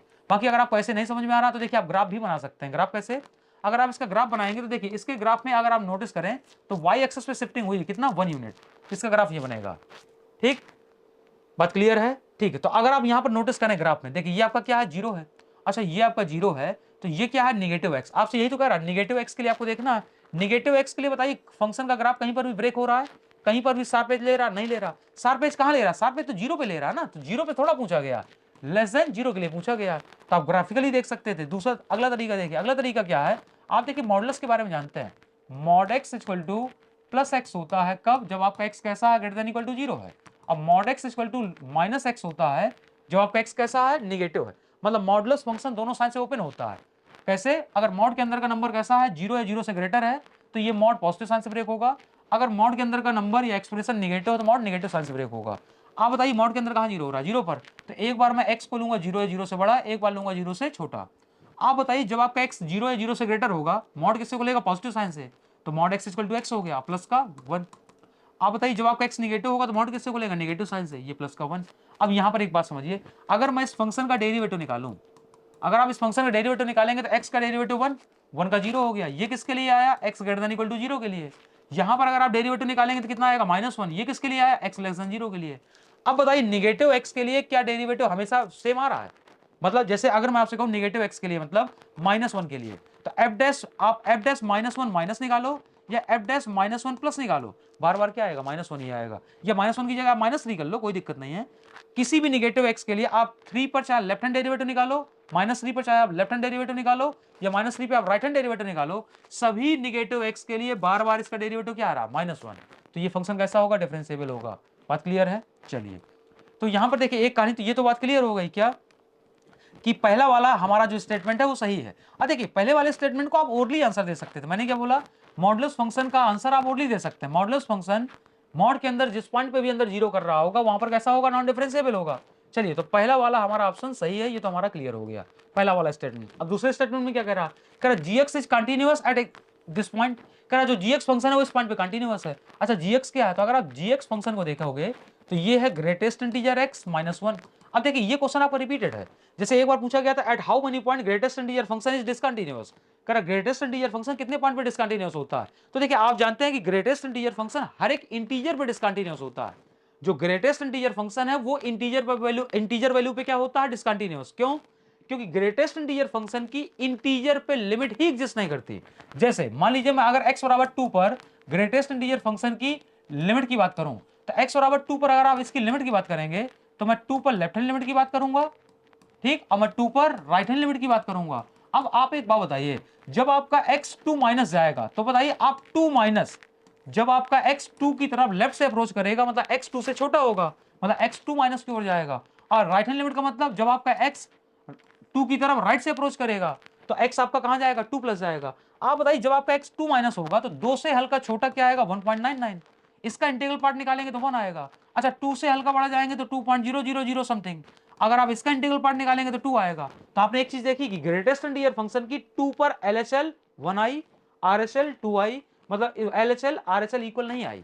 मतलब सीधी सी बात है, जो ग्रेटेस्ट इंटीजर फंक्शन होता है वो इंटीजर वैल्यू पे कंटिन्यूअस नहीं होता, लेकिन नॉन इंटीजर वैल्यू पे कंटिन्यूअस होता है, नॉन इंटीजर वैल्यू पे कंटिन्यूअस होता है। जैसे मैं आपसे बोल दूं 3/2 ग्रेटेस्ट इंटीजर एक्स, मैं आपसे कहूं आप इसका वैल्यू बताओ, तो आप देखिए ग्रेटेस्ट इंटीजर फंक्शन है, आप वैसे भी जानते हैं कि पीस वाइज फंक्शन में आप डायरेक्टली लिमिट नहीं रखते, आप LHL निकालेंगे RHL निकालेंगे। तो अगर मैं LHL निकालूंगा किस पर, 3/2 पर, तो x तो देखिए x इक्वल टू 3/2 पर LHL का मतलब क्या है, मान लीजिए नंबर लाइन है, नंबर लाइन पे पॉइंट 3/2 है, तो x इक्वल टू 3/2 पर LHL का मतलब है कि x is tending to 3/2 from the left. अच्छा अगर आपका x 3/2 की तरफ लेफ्ट से टेंड करेगा तो x 3/2 से छोटा होगा। चलिए अच्छा 3/2 पर राइट हैंड लिमिट का मतलब क्या है, x is tending to 3/2 from the right. अच्छा अगर आपका x 3/2 की तरफ लेफ्ट से अप्रोच करेगा तो x 3/2 से छोटा होगा, 3/2 से छोटे का मतलब 3/2 माइनस। अगर आप 3/2 पर राइट हैंड लिमिट निकालेंगे इसका मतलब क्या है, x is tending to 3/2 from the right. अब अगर x 3/2 की तरफ राइट से टेंड करेगा तो x 3/2 से हल्का बड़ा होगा। अब तो 3/2 से हल्का छोटा, 3/2 का मतलब है 1.5, 1.5 से हल्का छोटा आपने लिया 1.4, उसका अगर आप इंटीग्रल पार्ट निकालेंगे 1 आएगा। अच्छा ये भी क्या 1.5, 1.5 से हल्का बड़ा 1.6, उसका इंटीग्रल पार्ट निकालेंगे तो भी क्या आएगा, 1 आएगा। तो यहां पर आपने देखा क्या कि जब आपका x नॉन इंटीजर को टेंड कर रहा था तो ग्रेटेस्ट इंटीजर फंक्शन की लिमिट एग्जिस्ट कर गई। बात क्लियर है। तो देखिए ग्रेटेस्ट इंटीजर फंक्शन की लिमिट एग्जिस्ट कब नहीं करती, इंटीजर वैल्यू पे। कहां नहीं करती, इंटीजर वैल्यू पे, लेकिन नॉन इंटीजर वैल्यू पे उसकी लिमिट एग्जिस्ट करती है। जैसे देखिए इस क्वेश्चन देखते हैं, कह रहा gx is continuous at this point, कह रहा जो gx फंक्शन है कह रहा वो इस पॉइंट पे कंटिन्यूअस है। आप बताइए gx फंक्शन इस पॉइंट पे कंटिन्यूअस कब होगा, तो कोई फंक्शन किसी पॉइंट पे कंटिन्यूअस कब होता है, तो आपने देखिए पढ़ा है कि कोई फंक्शन किसी पॉइंट पे तभी कंटिन्यूअस होता है जब उस पॉइंट पर उसका LHL, उसी पर्टिकुलर पॉइंट पर उसका RHL और उस पर्टिकुलर पॉइंट पर वैल्यू ऑफ द फंक्शन तीनों आपस में इक्वल हो और तीनों का आंसर फाइनाइट वैल्यू हो, तो आप बोलेंगे कि उस पर्टिकुलर पॉइंट पर वो फंक्शन क्या कर रहा है, कंटिन्यूअस है। बात क्लियर है। मतलब किसी पर्टिकुलर पॉइंट पर फंक्शन को कंटिन्यूअस होने के लिए उस पर्टिकुलर पॉइंट पर उसका LHL RHL value of the function तीनों सेम होना चाहिए और तीनों का आंसर फाइनाइट नंबर होना चाहिए। खैर हमें इसकी कंटिन्यूटी चेक करनी है कहां पर, 0.001 पर। तो एक बताओ अगर मुझे इसकी कंटिन्यूटी इस पे चेक करनी है तो मैं 0.001 पर पहले LHL निकालूंगा, LHL निकालूंगा किस पर, इस पॉइंट पर। ये पॉइंट क्या है 0.0001, माइनस, माइनस क्यों लगाया, LHL निकालना है तो इससे लेफ्ट में अप्रोच करेंगे। और अगर मैं इसी पॉइंट पर RHL निकालूंगा 0.001 प्लस, तो आप एक बात बताइए अगर आप इससे हल्का छोटा नंबर लेंगे 0.0001 से हल्का छोटा आप लेंगे, आप क्या लेंगे 0. मान लीजिए आपने ऐसे ले लिया, इससे हल्का छोटा नंबर ये होगा। और इसका अगर मैं इंटीग्रल पार्ट निकालूंगा तो इसका इंटीग्रल पार्ट क्या आएगा, 0 ही आएगा। तो यहां से आएगा 0 - 1 मतलब कितना आ गया, -1। अच्छा अगर आप इससे हल्का बड़ा लेंगे तो मान लीजिए इससे हल्का बड़ा नंबर क्या आया 2, अरे इससे जस्ट बड़ा नंबर मान लीजिए ये आया, हालांकि जस्ट बड़ा तो आप कभी निकाल ही नहीं सकते। तो देखिए इससे जस्ट बड़ा नंबर मैंने ये लिया, अब मुझे इसका करना क्या है, इंटीग्रल पार्ट लेना है। जब आप इसका इंटीग्रल पार्ट लेंगे तो ये भी क्या आएगा 0। तो यहां पर एक बात बताओ, यहां पर भी वैल्यू क्या आएगी 0 - 1। तो देखिए LHL भी -1, RHL भी -1। अब वैसे भी आप जानते हैं मैंने आपको देखिए डायरेक्ट बताया कि ग्रेटेस्ट इंटीजर फंक्शन की लिमिट एग्जिस्ट करती है किस पर, नॉन इंटीजर पॉइंट पर, और इंटीजर पॉइंट पे लिमिट एग्जिस्ट नहीं करती। तो यहां पर देखिए ये जो पॉइंट है कैसा पॉइंट है, अगर आप यहां पर नोटिस करें तो ये पॉइंट कैसा है, नॉन इंटीजर पॉइंट है। तो नॉन इंटीजर पॉइंट है तो आपको ये सॉल्व नहीं करना था, आप सीधे आंसर बोल सकते थे कि इसकी लिमिट एग्जिस्ट करेगी। चलिए अच्छा, लिमिट एग्जिस्ट करेगी। अब जो लिमिट का मान है वो वैल्यू ऑफ द फंक्शन की इक्वल आ रहा है कि नहीं आ रहा, तो आप ये चेक कर लीजिए। जी फंक्शन था हमारा ग्रेटेस्ट इंटीजर x -1, तो जब मैं इस पॉइंट की बात कर रहा हूं तो मैं इस पॉइंट को इसमें रख के देखूंगा 0.001 और -1, तो 0 -1 क्या वही आया जो लेफ्ट LHL RHL आ रही थी, वही आपको वैल्यू ऑफ द फंक्शन आ रहा है। इसका मतलब ये फंक्शन कैसा है, कंटिन्यूअस है। ठीक, बाकी आप ग्राफ भी बना सकते हैं, मैं ग्राफ पे नहीं जा रहा हूं। इसका ग्राफ कैसा बनता है, देखिए ये जो फंक्शन होता है ये कैसा फंक्शन होता है, स्टेप फंक्शन। स्टेप फंक्शन का मतलब हर एक इंटीजर पे जंप लेता है। ठीक, हालांकि उस पर नहीं जा रहे हैं चूंकि हम सोल्यूशन करा रहे हैं। तो देखिए पहला पार्ट सही है, दूसरा पार्ट सही है। अगले वाले पार्ट में क्या कह रहा है, the derivative of gx at 2.5 करा x इक्वल टू 2.5 पर gx का आप डेरिवेटिव निकालिए। gx क्या है, gx है हमारा ग्रेटेस्ट इंटीजर x -1। मुझे इसका डेरिवेटिव निकालना किस पॉइंट पर, एट 2.5 पर। तो अगर मैं 2.5 पर इसकी वैल्यू निकालूं तो आएगा 2.5, मतलब ग्रेटेस्ट इंटीजर 2.5 -1। अच्छा 2.5 का ग्रेटेस्ट इंटीजर निकालेंगे 2 आएगा, -1 कितना आ गया 1। तो आपने एक चीज देखा, g ऑफ 2.5 कितना आया 1, कितना आया 1। आपसे क्या पूछ रहा था, derivative of g of x। आपसे कह रहा है gx का डेरिवेटिव बताना है इस पर्टिकुलर पॉइंट पर, मतलब मुझे g टेस्ट निकालना है। अच्छा आप एक बात बताइए, 1 कैसा कांस्टेंट, कांस्टेंट का डेरिवेटिव क्या होता है 0, तो इसका डेरिवेटिव क्या होता है 0। अच्छा यहाँ पर क्या दिया है, यहाँ पर कह रहा है the derivative of gx is 1। अच्छा क्या डेरिवेटिव इसका 1 आ रहा, नहीं आ रहा, तो ये वाला ऑप्शन आपका गलत है। तो आपके सिर्फ 2 ही स्टेटमेंट आपके सही है, तीसरा स्टेटमेंट आपका गलत है। तो फर्स्ट एंड सेकंड ओनली। बात क्लियर है, शायद ये बातें आपको समझ में आ रही होंगी। ठीक, चलिए तो आगे बढ़ते हैं हम लोग। अब देखिए अगला क्वेश्चन, अगले क्वेश्चन में देखिए फिर से क्या कह रहा है, फिर से आपका क्वेश्चन ये मॉडुलस फंक्शन और ग्रेटेस्ट इंटीजर का आ गया। फिर से क्वेश्चन किसका आ गया, मॉडुलस फंक्शन और ग्रेटेस्ट इंटीजर का। देखिए मॉडुलस फंक्शन ग्रेटेस्ट इंटीजर देखने में थोड़ा अजीब लगते हैं, होते ही आसान है। बात क्लियर है, चलिए तो यहां पर देखिए मैं आपको फिर से देखिए बात बता दूं, मॉड एक्स के बारे में आप जानते हैं, मॉड एक्स इक्वल टू क्या होता है, प्लस एक्स। कब, अगर आपका x greater than equal to 0 है, और अगर आपका एक्स लेस देन 0 है तो यही क्या हो जाएगा, माइनस एक्स। मतलब मॉडुलस फंक्शन दोनों साइन से ब्रेक होगा। खैर अब देखिए क्या कह रहा है हमसे, देखिए यहां पर कह रहा है आपको एफ एक्स फंक्शन दिया है, आपको जी एक्स फंक्शन दिया है। वेयर कह रहा है दिस डिब्बा डिनोट्स ग्रेटेस्ट इंटीजर फंक्शन, जहां पर कह रहा है ये ब्रैकेट ग्रेटेस्ट इंटीजर फंक्शन को डिनोट कर रहा है। अगर let h x equal to this, h x भी दिया हुआ है। आपसे पूछा क्या गया है, तो कह रहा what is the value of this. अच्छा आपको इस फंक्शन की लिमिटिंग वैल्यू पूछी गई है, आइए इस फंक्शन की लिमिटिंग वैल्यू निकालते हैं।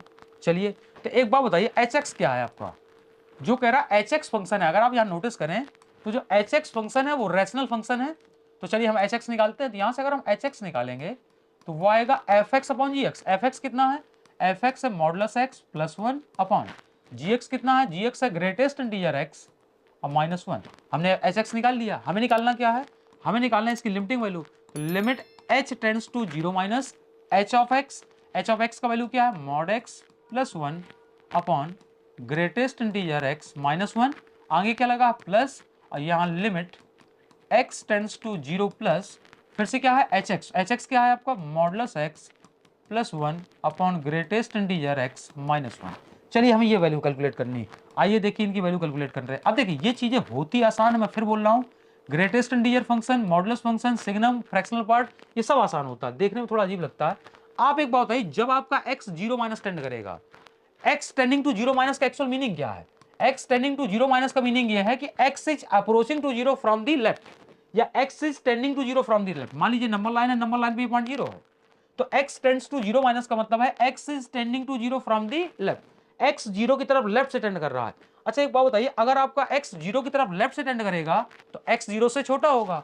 अच्छा x 0 से छोटा होगा मतलब कैसा होगा, निगेटिव होगा। अच्छा अगर आपका x निगेटिव होगा, अगर आपका x निगेटिव होगा, ये अगर निगेटिव हो तो मॉड किससे खुलेगा, निगेटिव साइन से, प्लस 1 अपॉन।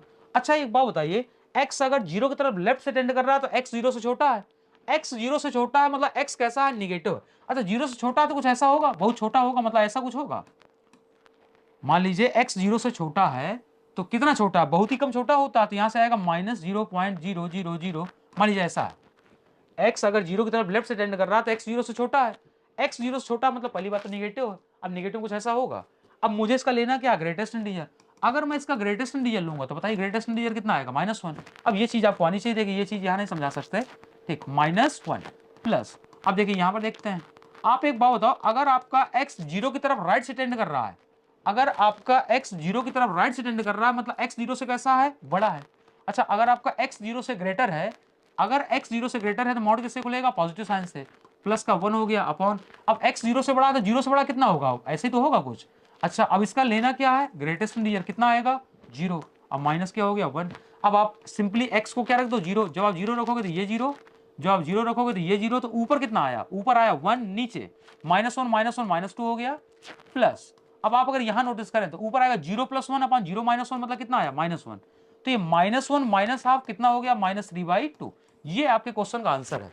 देखिए बशर्ते इसमें देखिए, इस ऐसे क्वेश्चनों को देखिए, लिमिट के क्वेश्चनों को तोड़ने के देखिए कई तरीके हैं। एक तो आप ग्राफिकल अप्रोच अपना सकते हैं, अदरवाइज आप सीधे सीधे भी जा सकते हैं। देखिए इसका आंसर है -3/2। ये आपका पहला ऑप्शन सही हो गया। ठीक, उम्मीद है आपको ये चीजें समझ में आ रही होंगी। देखिए अब ये क्या है, ये पेपर सोल्यूशन है, तो इसमें बहुत ज्यादा चीजें समझा भी नहीं सकते हैं। अच्छा, चीजों को डायरेक्टली बता भी नहीं सकते हैं ताकि आपको समझ में ही ना आए। देखिए पेपर सोल्यूशन कराने का मतलब ये है कि आपको एक्चुअल में ये भी पता चले, क्योंकि देखिए लोगों ने क्या किया, गुमराह किया कि पेपर बहुत टफ आया था। देखिए इसमें अलजेब्रा का पोर्शन टफ था, जो आपने पहला सेक्शन देखा होगा वो पोर्शन थोड़ा ठीक था। तो अगर अलजेब्रा का पोर्शन जैसे ठीक आया था, तो कैलकुलस का पोर्शन आसान आया है और ट्रिगो आपकी आसान आई है, तो कुछ चीजें आसान मिलेगा। देखिए एक पोर्शन टफ देगा तो एक पोर्शन पक्का आसान देगा। चलिए अब देखिए इस क्वेश्चन में देखते हैं। यहां पर क्या कह रहा है, consider the following for next 2 item. अच्छा देखिए फिर से कह रहा है कि ये जो चीजें हैं ये 2 क्वेश्चनों के लिए हैं। चलिए अब आइए देखिए, देखते हैं। कह रहा है let phi a equal to integration from a to a plus 100 pi आगे क्या कह रहा, मॉडुलस ऑफ साइन एक्स और dx। अब देखिए मैं आपको कुछ बातें बता दे रहा हूं। अब देखिए ऐसे क्वेश्चन देखिए डील करने के ये भी देखिए कई तरीके होते हैं। मैं आपसे केवल एक चीज कहूंगा, आप एक बात बताइए, मैं अगर आपसे कह दूं कि 0 to pi mod sine x dx, आप इसको सॉल्व करिए। तो देखिए मॉडुलस वाले फंक्शन के बारे में आप क्या जानते हैं। देखिए मॉड जैसे देखिए जो मॉडुलस फंक्शन होता है, ग्रेटेस्ट इंटीजर होता है, फ्रैक्शनल पार्ट होता है, सिग्नम फंक्शन होता है, इन सभी फंक्शन को हम बोलते हैं पीस वाइज फंक्शन। इनको क्या बोलते हैं, पीस वाइज फंक्शन। अब आप एक बात ध्यान रखिएगा, पीस वाइज फंक्शन में कभी भी किसी भी पीस वाइज फंक्शन में आप कैलकुलस का कोई भी ऑपरेशन डायरेक्टली अप्लाई नहीं करेंगे।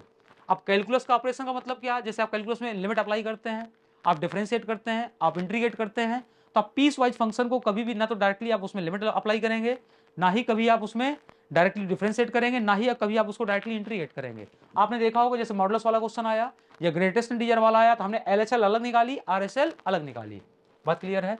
तो पहली बात तो देखिए ये है क्या, ये a से a प्लस 100 पाई गया है। अच्छा, जो a से a प्लस 100 पाई गया है, तो अगर मैं a को हटा दूं तो कहां से कहां तक जाएगा, ये 0 से 100 पाई जाएगा और क्या आएगा, मॉड ऑफ साइन एक्स।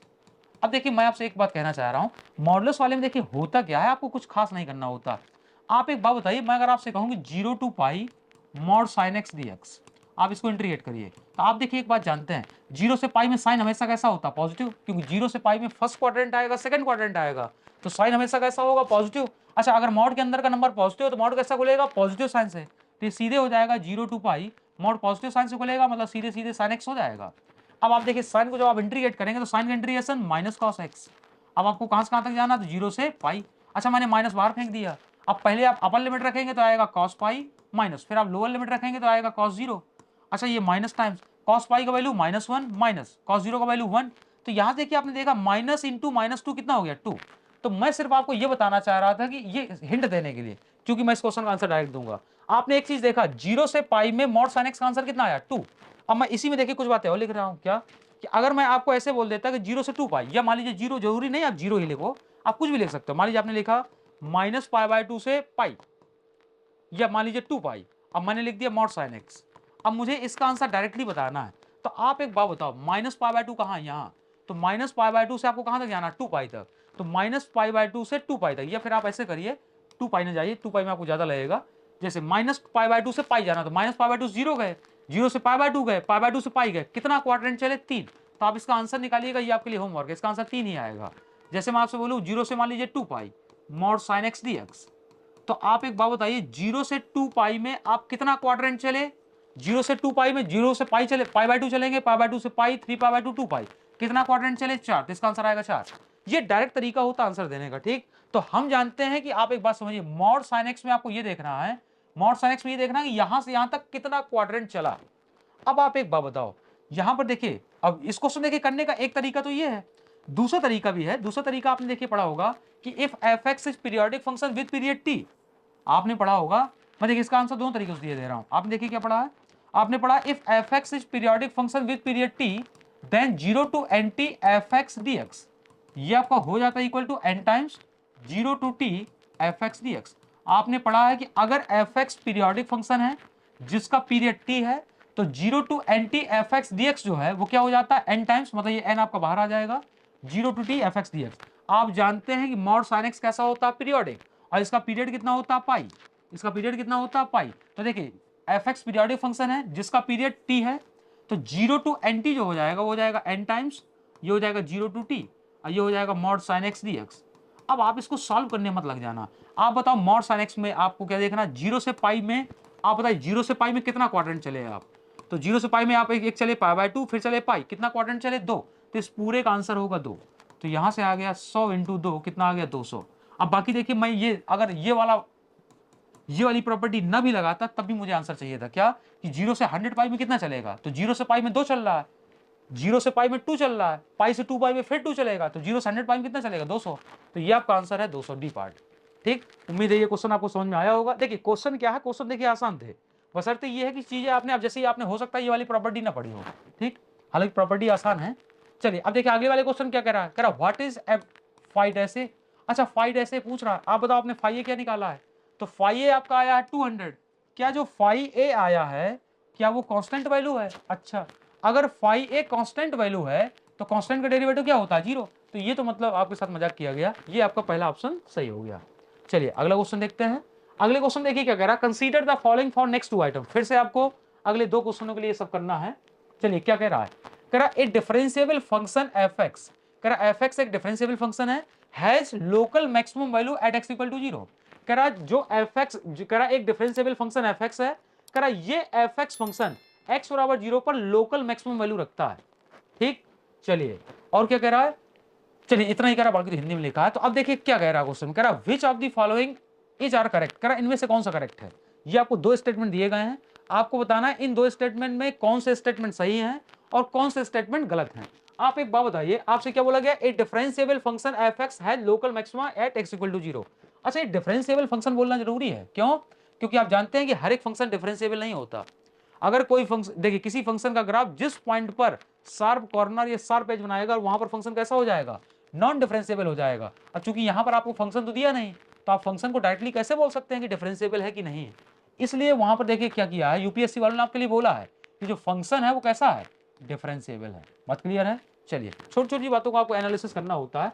देखिए अगर a differentiable function f x has local maxima, has local maximum at x equal to 0, कह रहा है ये जो डिफरेंशिएबल फंक्शन है ये एक्स बराबर 0 पर मैक्सिमा रख रहा है। चलो अच्छी बात है।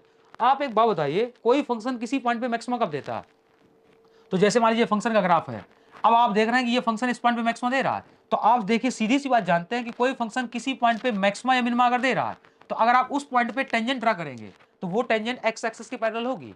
अच्छा आप एक बात बताइए, टेंजेंट की स्लोप कौन देता है, डेरिवेटिव। टेंजेंट की स्लोप कौन देता है, डेरिवेटिव। अब आपने देखिए क्या देखा कि कोई भी कर्व जिस पॉइंट पे भी मैक्सिमा या मिनिमा या मैक्सिमा देगा, तो उस पॉइंट पर अगर आप टेंजेंट ड्रा करते हैं तो वो टेंजेंट एक्स एक्सिस के पैरेलल होती है। अच्छा आप जानते हैं कि एक्स एक्सिस की पैरेलल लाइन की स्लोप क्या होती है, 0। इसका मतलब जिस पॉइंट पे भी फंक्शन मैक्सिमा या मिनिमा देगा उस पॉइंट पर फंक्शन का डेरिवेटिव क्या होगा, 0।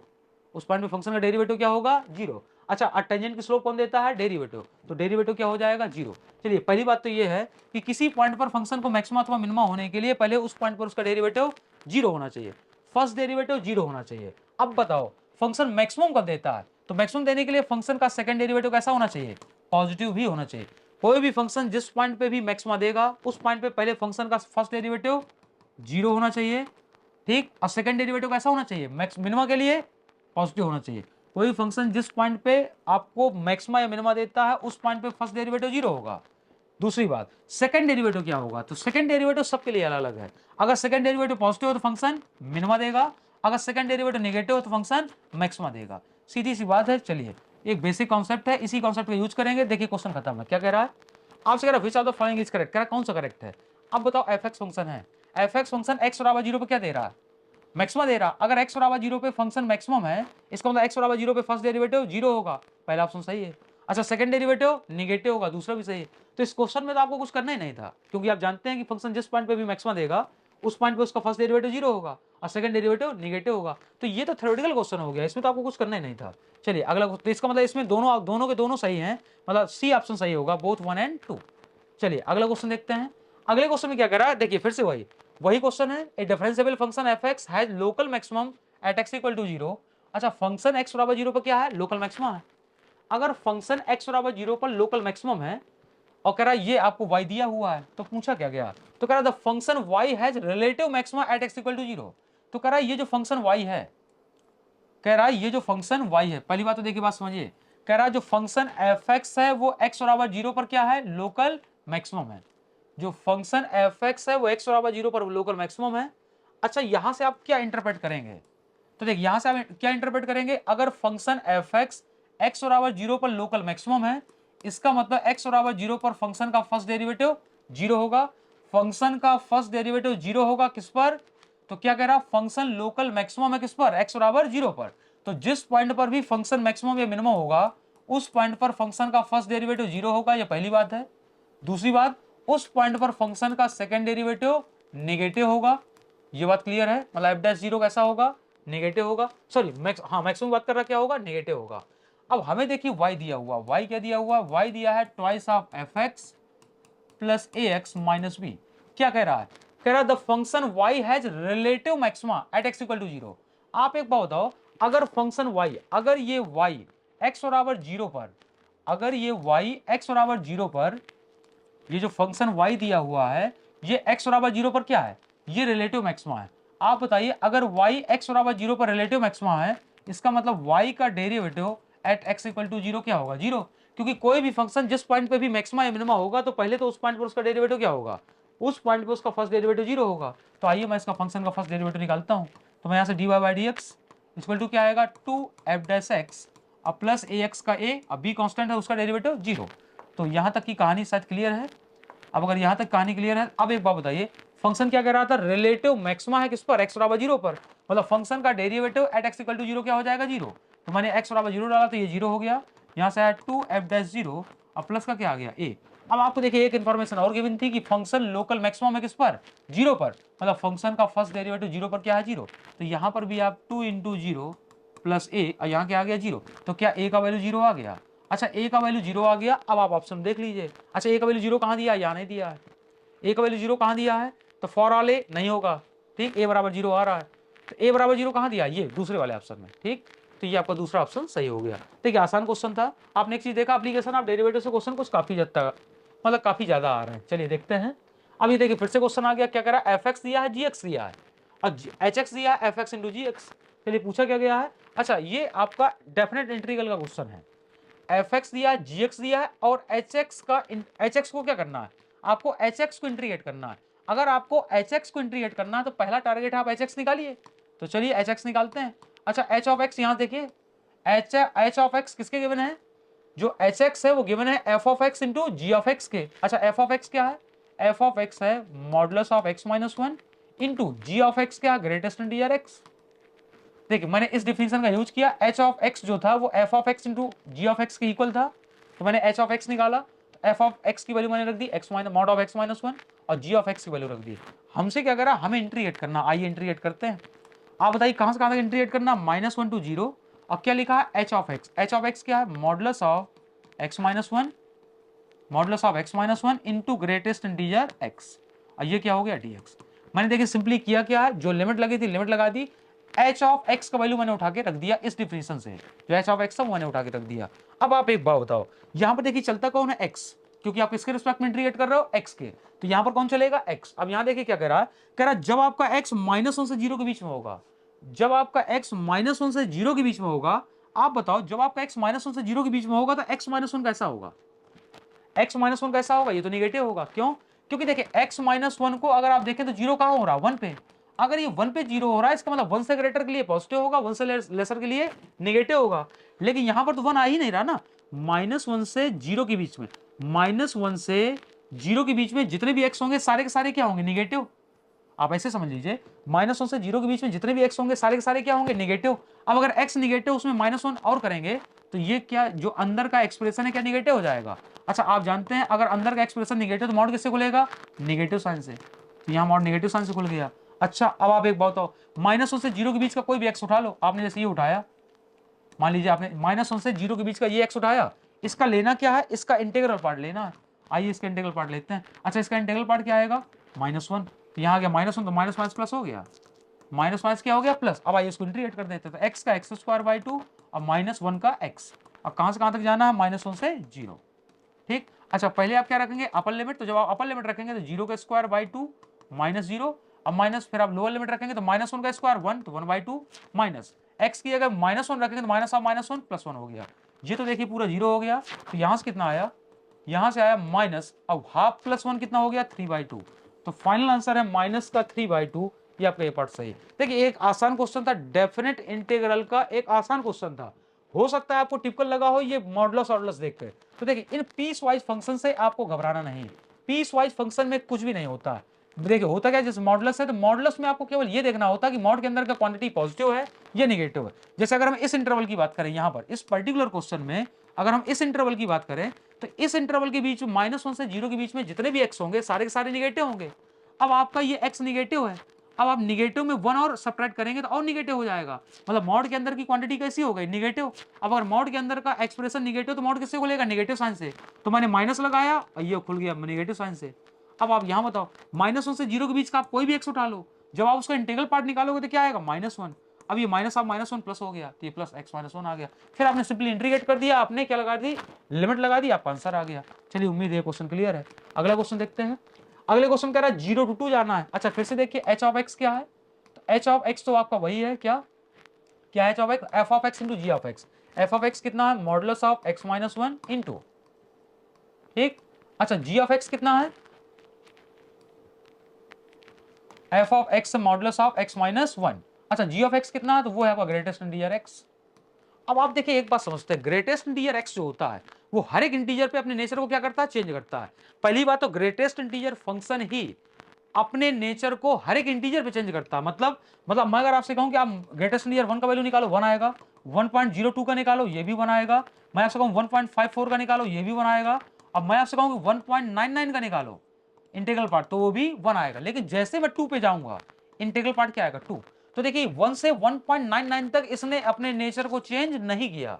जैसे आप एक इंटीजर चले, 1 से एक इंटीजर चले, कहां पहुंच गए, 2, तो इसका वैल्यू क्या आने लगा, 2। तो जो ग्रेटेस्ट इंटीजर फंक्शन होता है वो अपने नेचर को चेंज करता है, कहां पर, इंटीजर वैल्यू पे। बाकी आप ग्राफ से भी जान सकते हैं, ठीक है। दूसरी बात, आप एक बात समझिए, जो आप 0 से 2 जा रहे हैं, 0 to 2।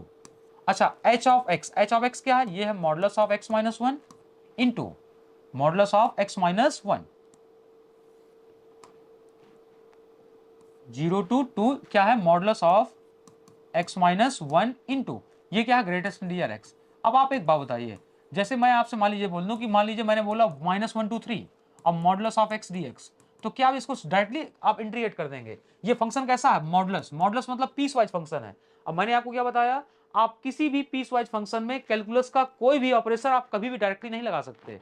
तो यहाँ पर ये चूंकि ये मॉडुलस फंक्शन है, मतलब पीस वाइज फंक्शन है, तो मैं इसमें कैलकुलस का कोई भी ऑपरेशन डायरेक्टली नहीं लगा सकता, मतलब मैं इसको डायरेक्टली इंटीग्रेट नहीं कर सकता। तो आप बताइए मॉडुलस फंक्शन कहां पर अपने नेचर को चेंज करता है, तो आप जानते हैं कहां पर नेचर चेंज करेगा, 0 पर। तो पहले आप -1 से 0 जाएंगे, देन आप 0 से 3 जाएंगे।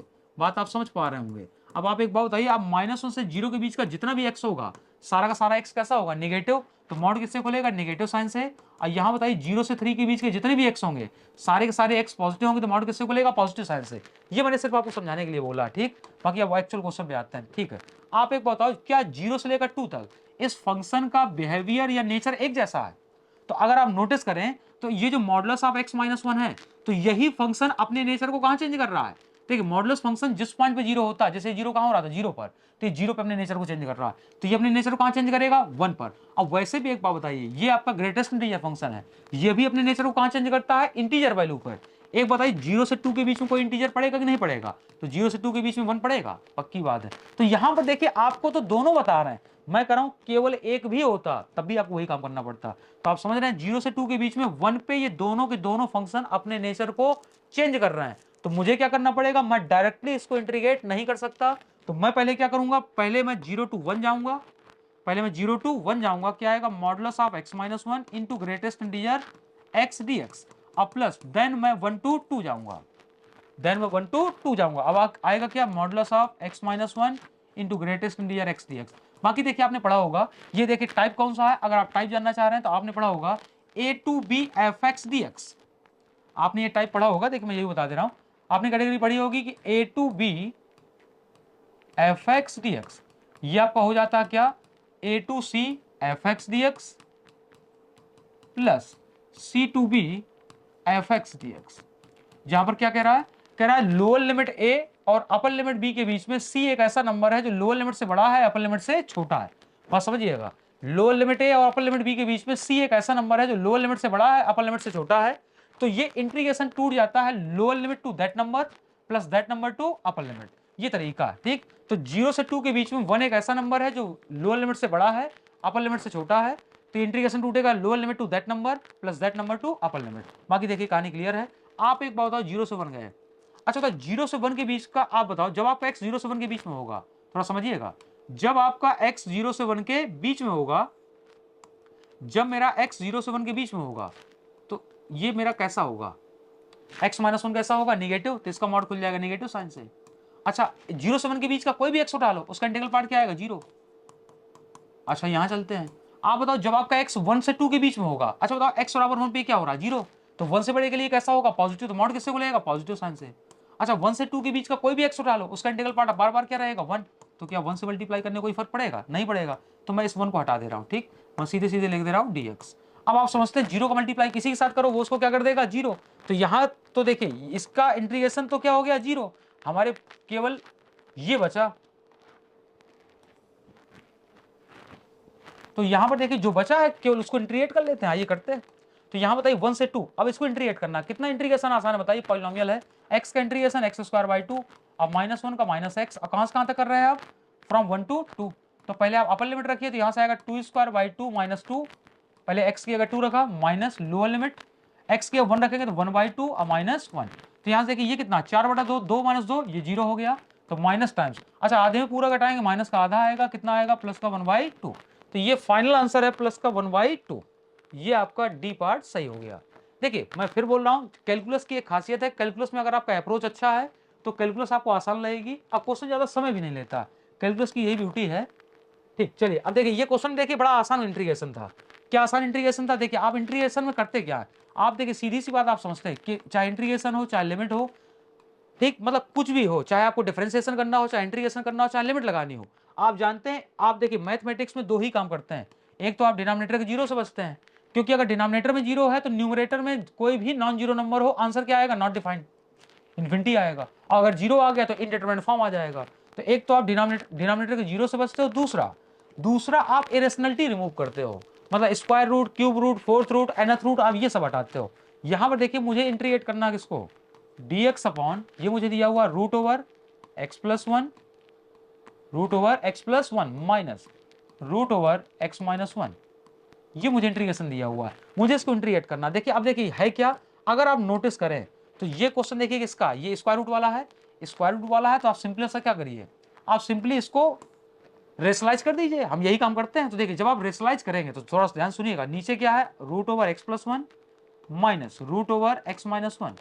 तो जब आप रेशनलाइजेशन करेंगे तो आप इसके अपोजिट, बीच वाले साइन के अपोजिट साइन से ऊपर नीचे मल्टीप्लाई करेंगे, तो root over x plus 1 plus root over x minus 1 ऊपर मल्टीप्लाई किया, और इसी से मैंने नीचे मल्टीप्लाई किया, तो यह आ जाएगा रूट ओवर x प्लस 1 और plus root over x minus 1, और ये क्या हो जाएगा, होल डी एक्स। मैंने देखिए किया क्या, मैंने कुछ खास नहीं किया, बात सुनिए, बात समझिए आप, मैंने इससे ऊपर मल्टीप्लाई किया है और इससे नीचे मल्टीप्लाई किया।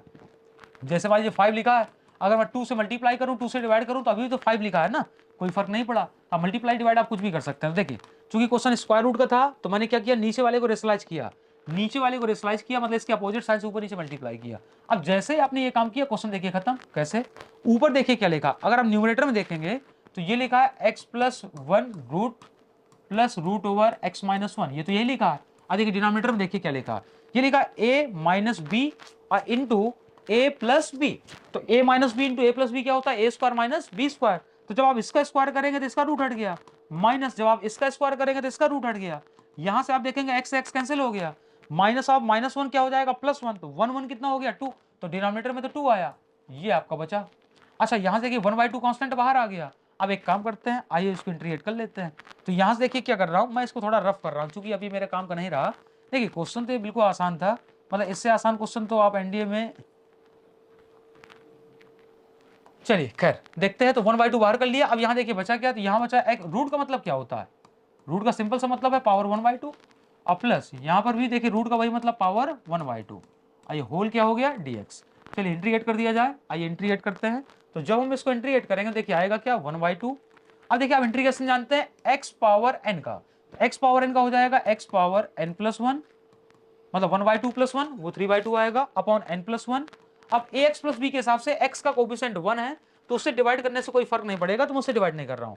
प्लस फिर से x पावर n का हो जाएगा x पावर n+1 मतलब -1, मतलब n+1 का मतलब 1/2 + 1 मतलब 3/2 अपॉन n+1 मतलब 3/2 और प्लस का क्या हो गया c। अगर आप नोटिस करें तो ये 2 आप एक काम कर सकते हैं, चलिए 1/2 इंटू, अगर आप नोटिस करें तो यहाँ पर क्या लिखा है, ये डिनोमिनेटर में 3/2 आप बाहर निकाल सकते हैं, तो कितना बचा, ये आया x + 1 power 3/2 plus x - 1 power 3/2 और प्लस का क्या आ गया c। तो देखिए यहाँ 2 से 2 तो कैंसिल हो गया, ये बचा कितना, ये पूरा बचा है, ये पूरी क्वांटिटी बची है 1/3। अब जब ये पूरी क्वांटिटी 1/3 बची है तो 1/3 यहाँ भी आएगा, 1/3 यहाँ भी आएगा। अब देखिए इसका इंटीग्रेशन का आंसर क्या दिया, x + 1 power 3/2, x + 1 power 3/2 plus x - 1 power 3/2 और प्लस का c। तो यहाँ पर देखिए अल्फा बीटा पूछा गया, आप बताइए अल्फा बीटा क्या है। तो जब आप 1/3 का मल्टीप्लाई करेंगे तो 1/3 यहाँ भी आएगा, अब 1/3 का जब आप मल्टीप्लाई करेंगे 1/3 यहाँ भी आएगा, तो अल्फा भी 1/3 बीटा भी 1/3, तो अल्फा का वैल्यू 1/3, अगला देखिए बीटा होगा, बीटा का वैल्यू भी 1/3। तो उम्मीद है ये क्वेश्चन देखिए बड़ा आसान क्वेश्चन था, बात क्लियर है। अगर आप देखिए आप 12th की आरडी शर्मा भी अगर आपने की है, 11 12th की आरडी शर्मा, तो आप यकीन मानिए आप 20 से 25 क्वेश्चन आप एनडीए के निकाल सकते हैं। आरडी शर्मा 11 12th की जो है उसमें क्वेश्चन ठीक दिए हुए हैं। खैर अगला क्वेश्चन देखते हैं। इस क्वेश्चन में क्या कह रहा consider the following for next 2 item, मतलब फिर से अगले 2 क्वेश्चनों के लिए है। आपसे कह रहा आपको एक सर्किल दिया है, कह रहा द सर्किल इज, कह रहा ये सर्किल जो है बांटा गया किसमें, इस लाइन द्वारा, किसमें, 2 सेगमेंट में। अच्छा देखिए सर्किल दिया हुआ, अगर हम देखिए इस सर्किल को नोटिस करें, ये दिया x² + y² - 2x = 0। अगर आप इसकी कंपेयर कराएंगे x², अगर आप इसके देखिए आपने सर्किल का जनरल फॉर्म पढ़ा होगा, जनरल फॉर्म आपका क्या होता है x² + y² + 2gx + 2fi + c = 0। तो अगर आप इससे कंपेयर कराएंगे तो ये सर्किल का सेंटर क्या आएगा, 1, 0 आएगा। देखिए 50 तरीके हैं, जनरल फॉर्म से आप कर लीजिए या फिर आप एक काम ऐसे कर लीजिए, x² - 2x + y² = 0 आया। अब आप एक काम कर लीजिए, x² - 2x, आप 1 यहाँ ऐड करिए, अब 1 आप राइट साइड में ऐड कर दीजिए, तो ये क्या बन गया, ये बन गया x - 1 होल स्क्वायर और प्लस बन गया y - 0 whole square equal to क्या आ गया, 1 का स्क्वायर। तो ये एक ऐसा सर्कल है इसका सेंटर क्या हो गया, 1, 0 और रेडियस कितनी हो गई, रेडियस भी हो गई 1। ठीक, हालांकि मैं सर्कल पे नहीं जा रहा हूं, अब इतना देखिए ये अंडरस्टूड है, आपको आना भी चाहिए, आप तैयारी कर रहे हैं। चलिए तो इस सर्कल का हमने सेंटर निकाल लिया, रेडियस निकाल लिया। अब क्या कह रहा ये जो लाइन है, ये जो लाइन है वो इस सर्किल को 2 पार्ट में क्या कर रही है, डिवाइड कर रही है, 2 सेगमेंट में डिवाइड कर रही है। चलिए अच्छी बात है। आप एक बात बताइए, आपने एक चीज पढ़ी होगी क्या, कि अगर सर्किल की रेडियस, ध्यान सुनिएगा, अगर सर्किल की रेडियस, जैसे सर्किल की जो रेडियस है क्या सेंटर के एक्स कोऑर्डिनेट के बराबर है। यहां पर देखिए हमने नोटिस किया कि जो सर्किल की रेडियस है वो सेंटर के एक्स कोऑर्डिनेट के बराबर है। अब आपने पढ़ा है अगर सर्किल की रेडियस सर्किल के सेंटर के एक्स कोऑर्डिनेट के बराबर है, मतलब सर्किल वाई एक्सिस को टच करेगा। जैसे सर्किल एक्स एक्सिस को कब टच करता है, तो अगर सर्किल की रेडियस सर्किल के सेंटर के वाई कोऑर्डिनेट के बराबर है तो सर्किल एक्स एक्सिस को टच करेगा। यहां पर जो सर्किल की रेडियस है वो सेंटर के एक्स कोऑर्डिनेट के बराबर है, मतलब सर्किल वाई एक्सिस को टच करेगा। आइए एक काम करते हैं, सर्किल बनाते हैं। ये सर्किल वाई एक्सिस को टच करेगा, ये ऐसे नहीं बन पाएगा। अच्छा सेंटर 1, 0 रेडियस भी 1 है। चलिए एक काम करते हैं, ये एक्स एक्सिस और ये आपका वाई एक्सिस, ये आपका ओरिजिन है, एक सर्किल है। चलिए ये सर्किल हो गया। अब ये सर्किल क्या कर रहा है, कह रहा है ये सर्किल वाई एक्सिस को टच कर रहा है, अच्छा ओरिजिन पे टच कर रहा है। सेंटर क्या है 1, 0। देखिए सेंटर 1, 0 मतलब सेंटर कंप्लीटली एक्स एक्सिस पे लाई करेगा, ध्यान रखिएगा। चलिए रेडियस 1 है, इसका मतलब इस पॉइंट के कोऑर्डिनेट क्या हो गया 1, 0। अब एक बात बताइए, देखिए यहाँ पर नोटिस करने वाली पहली बात देख लेते हैं। आपसे देखिए क्या कह रहा है, बात ये कह रहा है कि ये जो लाइन है y = x, वो इस सर्किल को 2 पार्ट में डिवाइड कर रही है। आप एक बात बताइए, ये लाइन सर्किल को 2 पार्ट में डिवाइड कर रही है, तो मैं एक काम कर रहा हूं, मैं इस लाइन को सर्किल के साथ सॉल्व कर रहा हूं। ये सर्किल है और ये लाइन है y = x। अगर मैं इस लाइन को सर्किल के साथ सॉल्व करूं तो देखिए आएगा क्या, x² प्लस y की जगह x रखो, x² - 2x = 0 तो ये हो गया 2x square minus 2x equal to 0। तो यहाँ देखिए आप अगर नोटिस करेंगे तो 2x कॉमन है, जैसे आप 2x कॉमन लेंगे तो x माइनस 1 इक्वल टू 0 आएगा। अब देखिए ये वापस क्या आया, x इक्वल टू 0 और ये फिर x इक्वल टू 1। तो आपने देखिए एक चीज देखा क्या कि ये जो लाइन है ये सर्किल को 2 पॉइंट पे कट करेगी। कहाँ कहाँ पे, अच्छा x बराबर 0 डालोगे तो y का वैल्यू क्या आएगा 0, तो एक पॉइंट आया 0,0। x इक्वल टू 1 डालोगे तो दूसरा पॉइंट मिल जाएगा 1,1। मतलब ये लाइन कौन सी line, y equal to x line, ध्यान सुनिएगा, y equal to x line इस सर्किल को 2 पॉइंट पे कट कर रही है। कहाँ कहाँ पर, 0,0 पर, मतलब एक तो ओरिजिन पर और एक 1,1 पर। ये जानना क्यों जरूरी है, क्योंकि देखिए अब मैं देखिए सर्किल बना रहा हूं। आइए अब देखिए जैसे आपने फिगर बना लिया क्वेश्चन खत्म। अच्छा आपको लगेगा क्वेश्चन लेंदी है, तो फिर से देखिए इसमें 2 क्वेश्चन है, एक क्वेश्चन नहीं है। ये हमने बनाया x एक्सिस, ये हमने बनाया y एक्सिस, ये हमारा ओरिजिन है। अब सर्किल x एक्सिस को ओरिजिन पे टच कर रहा है, ठीक, ये हमारा सर्किल हो गया। अब एक बताइए y equal to x line. अब देखिए y equal to x line circle को कहाँ कहाँ काट रही है, y equal to x line पहली बात ओरिजिन से पास होगी, तो एक तो ओरिजिन को, तो एक तो 0,0 पे काट रही है, वो तो दिख भी रहा है, एक काट रही है 1,1 पे। तो अगर 1,1 पे काट रही है, अच्छा बताइए सर्किल का सेंटर क्या है, सर्किल का सेंटर 1,1। अगर सर्किल का सेंटर 1,1 है, इसका मतलब ये पॉइंट, ये वो पॉइंट होगा जिसका एक्स कोऑर्डिनेट कितना होगा 1। अब इसका वाई कोऑर्डिनेट भी बनाना है, तो देखिए ये लाइन हो गई।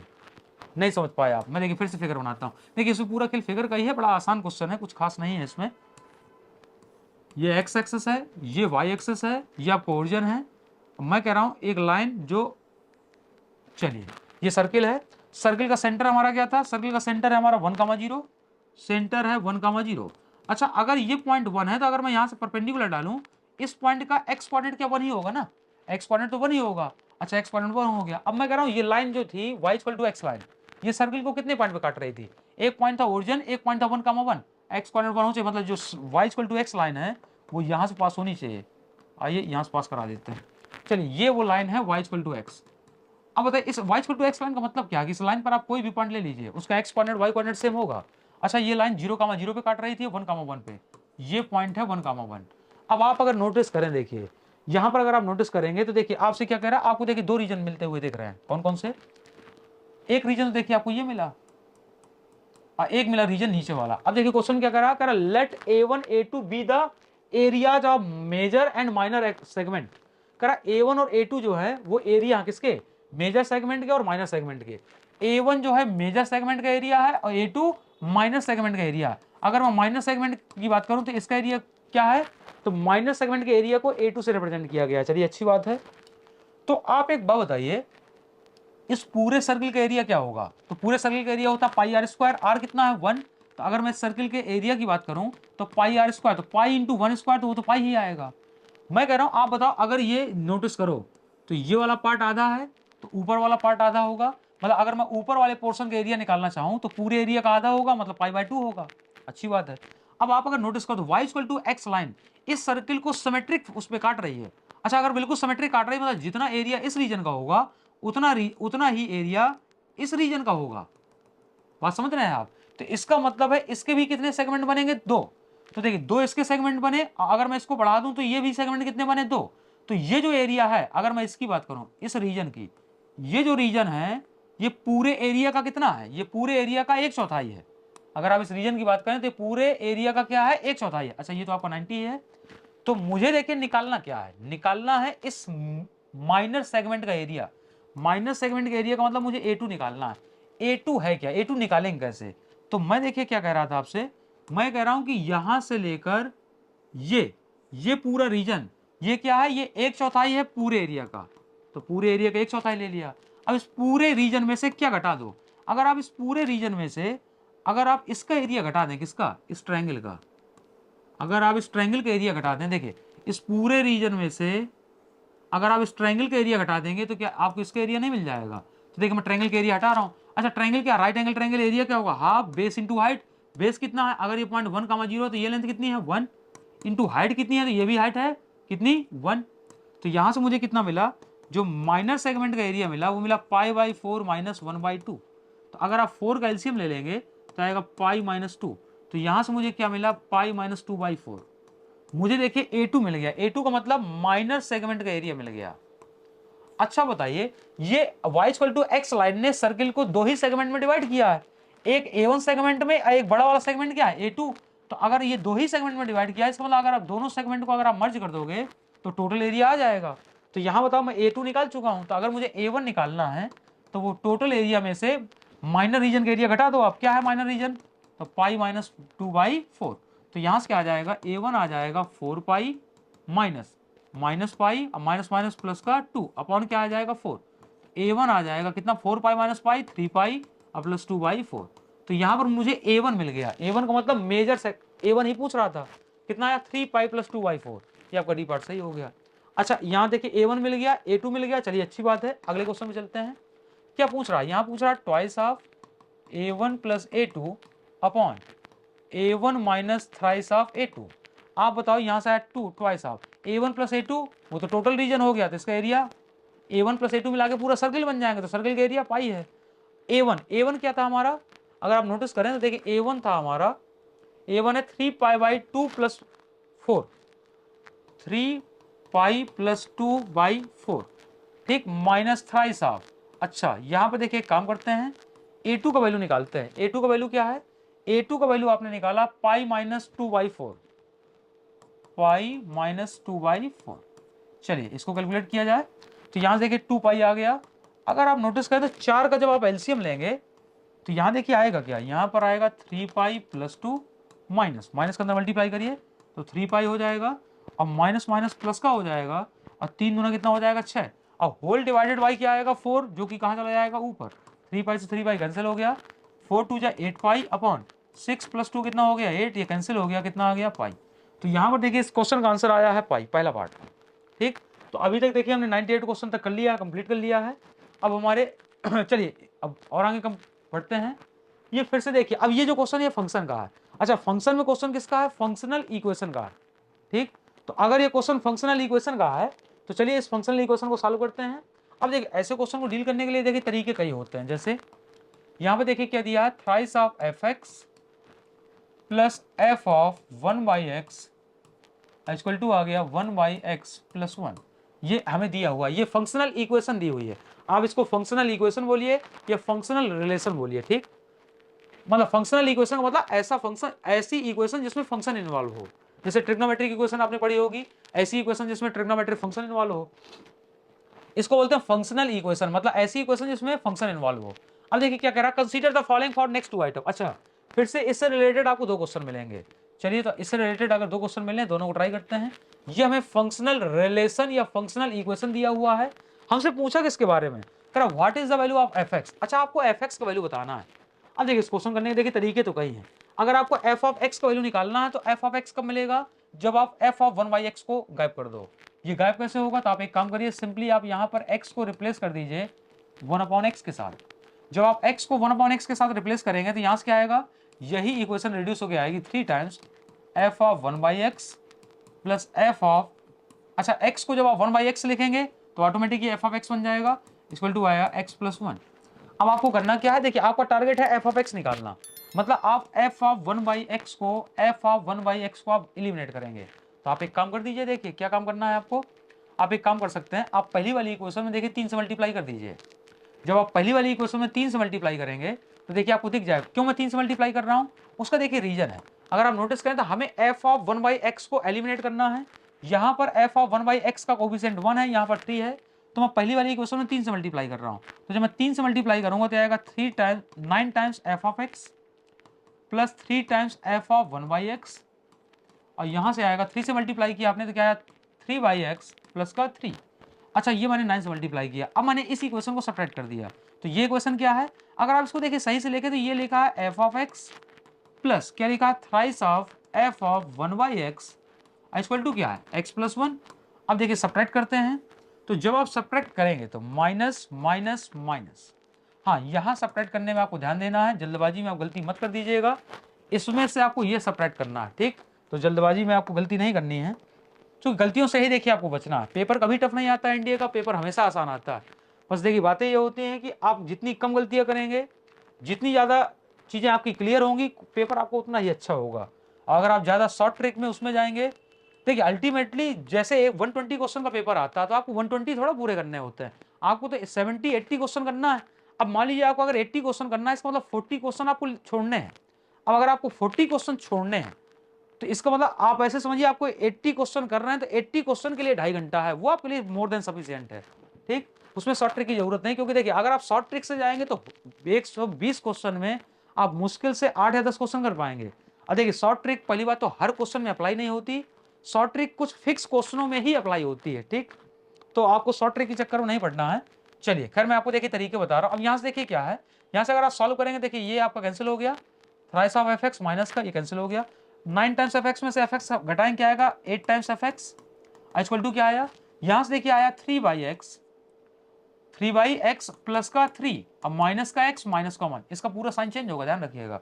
अच्छा तो यहाँ देखिए आया कितना, मैं इसको क्या ऐसे लिख सकता हूँ, तो मैं यहाँ से बोलूंगा एफ एक्स इक्वल टू क्या आएगा, अच्छा 8 यहाँ चला जाएगा तो ये 1/8 हो जाएगा, और आएगा क्या, तो ये आया 3/x, और क्या आया माइनस का x, अगर आप नोटिस करें तो 3 में से आप 1 सब्ट्रैक्ट करेंगे क्या आएगा 2, इतना आया। अब आप अपना आंसर देख लीजिए। अच्छा सब कुछ डिनोमिनेटर में दिया तो आप एक काम करिए 1/8 से मल्टीप्लाई कर दीजिए, जब आप 1/8 से मल्टीप्लाई करेंगे तो आएगा 3/8x माइनस 1/8x अब प्लस 2 इंटू 1/8, ये 1/4 आ गया।